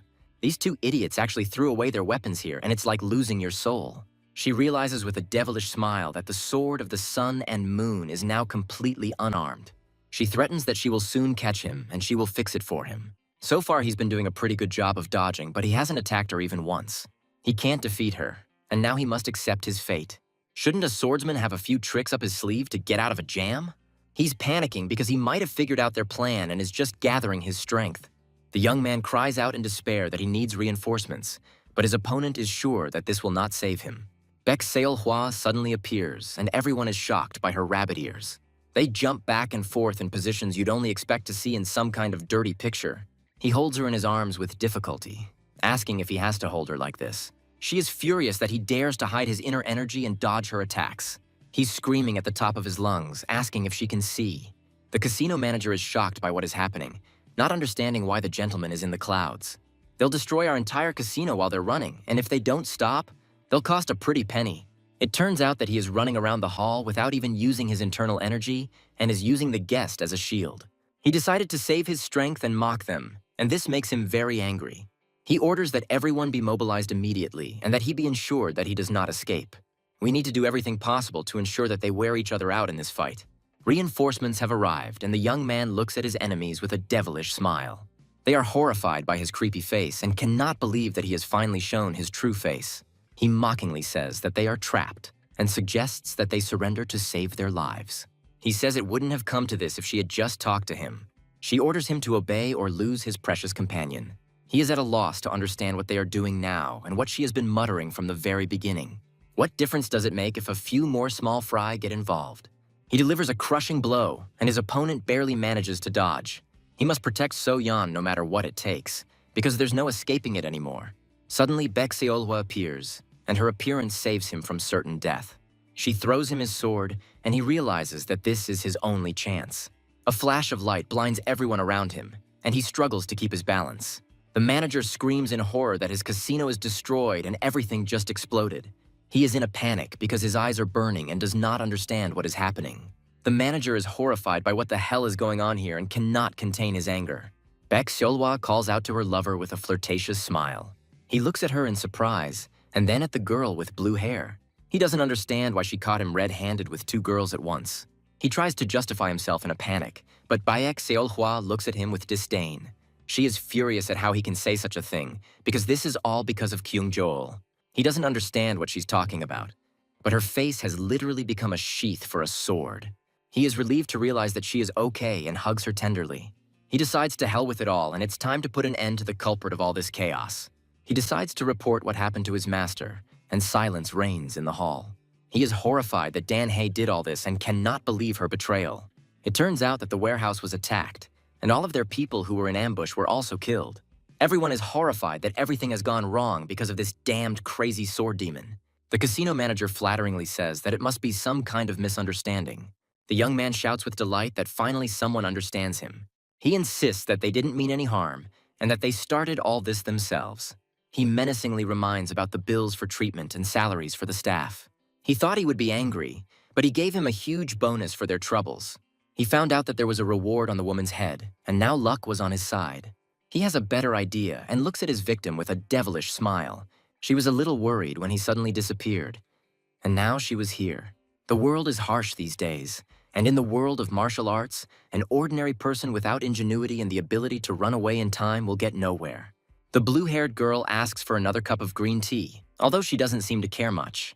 They greet the dragon priestess, Lady Soyeon, with delight and are glad to see her in good health. She was beside herself when she suddenly asked for an advance and rushed straight to the gambling house. Judging by her reaction, she had no bad intentions, and her intuition turned out to be very useful. Lately, she had started to enjoy traveling, and that previous encounter with the mad sword demon had helped her a lot. She apologizes, saying that it was an exceptional case and she was only acting as his protector. The mad sword demon has been imprisoned and everyone is shocked by the news. The head of the council is the one who carries the will of heaven and bestows it upon everyone around him. He is the one who serves faithfully day and night in the province granted by His Majesty. Before answering, he says that he is the father of all the people who are under his protection. The young man, with a polite smile, asks permission to rise and is thanked for saving him. He doesn't understand what monstrous thing could have been forgotten in this remote province. Dan-hae shouts with delight that they have come for the reward, and her eyes are shining with excitement. She is furious that this good-for-nothing has not yet given the reward to these great heroes. The pink-haired girl points to the boy, saying that she is talking about the reward for him. She proudly claims to have captured the chaotic sword demon, but no one believes her. She reveals that he has been captured and orders him to report to the Martial Arts Union immediately. Tang He, nicknamed Phoenix, from the great Tang clan of Sichuan, is the future strongest in the world, an incomparable beauty and the greatest genius. The young man asks ironically if she would like to receive a reward for him. She offers to say that she caught him and take him to the council, but he reminds her that his reward was not set by the magistrate but by the Murim Union. There is a branch of the union in Shanxi, and it will take 2 weeks for them to receive news and come for him. And then she'll show up in a mask, burst in and pull him out, and voila, easy money. He looks at her in bewilderment, not understanding where she gets such brilliant ideas from. He states with determination that this is a scam and he will not go along with it. The pink-haired girl is furious that he keeps saying the same thing every single day. She claims that this is not a scam, but a legitimate compensation. He looks at his companions in surprise and does not understand what is happening here. She asks what he is doing here with it, and he replies that Hyul will be here for 2 weeks. She demands round-the-clock visits for the next 14 days, and her words come as a shock. He can't believe that she fell for this girl's sweet talk, and he's ashamed of himself. The young man realizes with annoyance that he gave in to her pressure and allowed himself to be fooled. In a sense, this is the Murim's doing, and since the Murim Union is also partly to blame, it has nothing more to say. She confidently says that there is no need to worry, because we are talking about the poisonous phoenix Dan-hae. Baek Seolhwa angrily declares that if he screws up this time, she will personally drive his head into the ground. Dan-hae looks at them with contempt, not understanding what they are afraid of here. This isn't the headquarters of the Murim Alliance, and at best, they'll send a couple of righteous men to help. Suddenly, a mysterious stranger appears and everyone is shocked by his appearance. She confidently states that whoever shows up there will be a bunch of weaklings.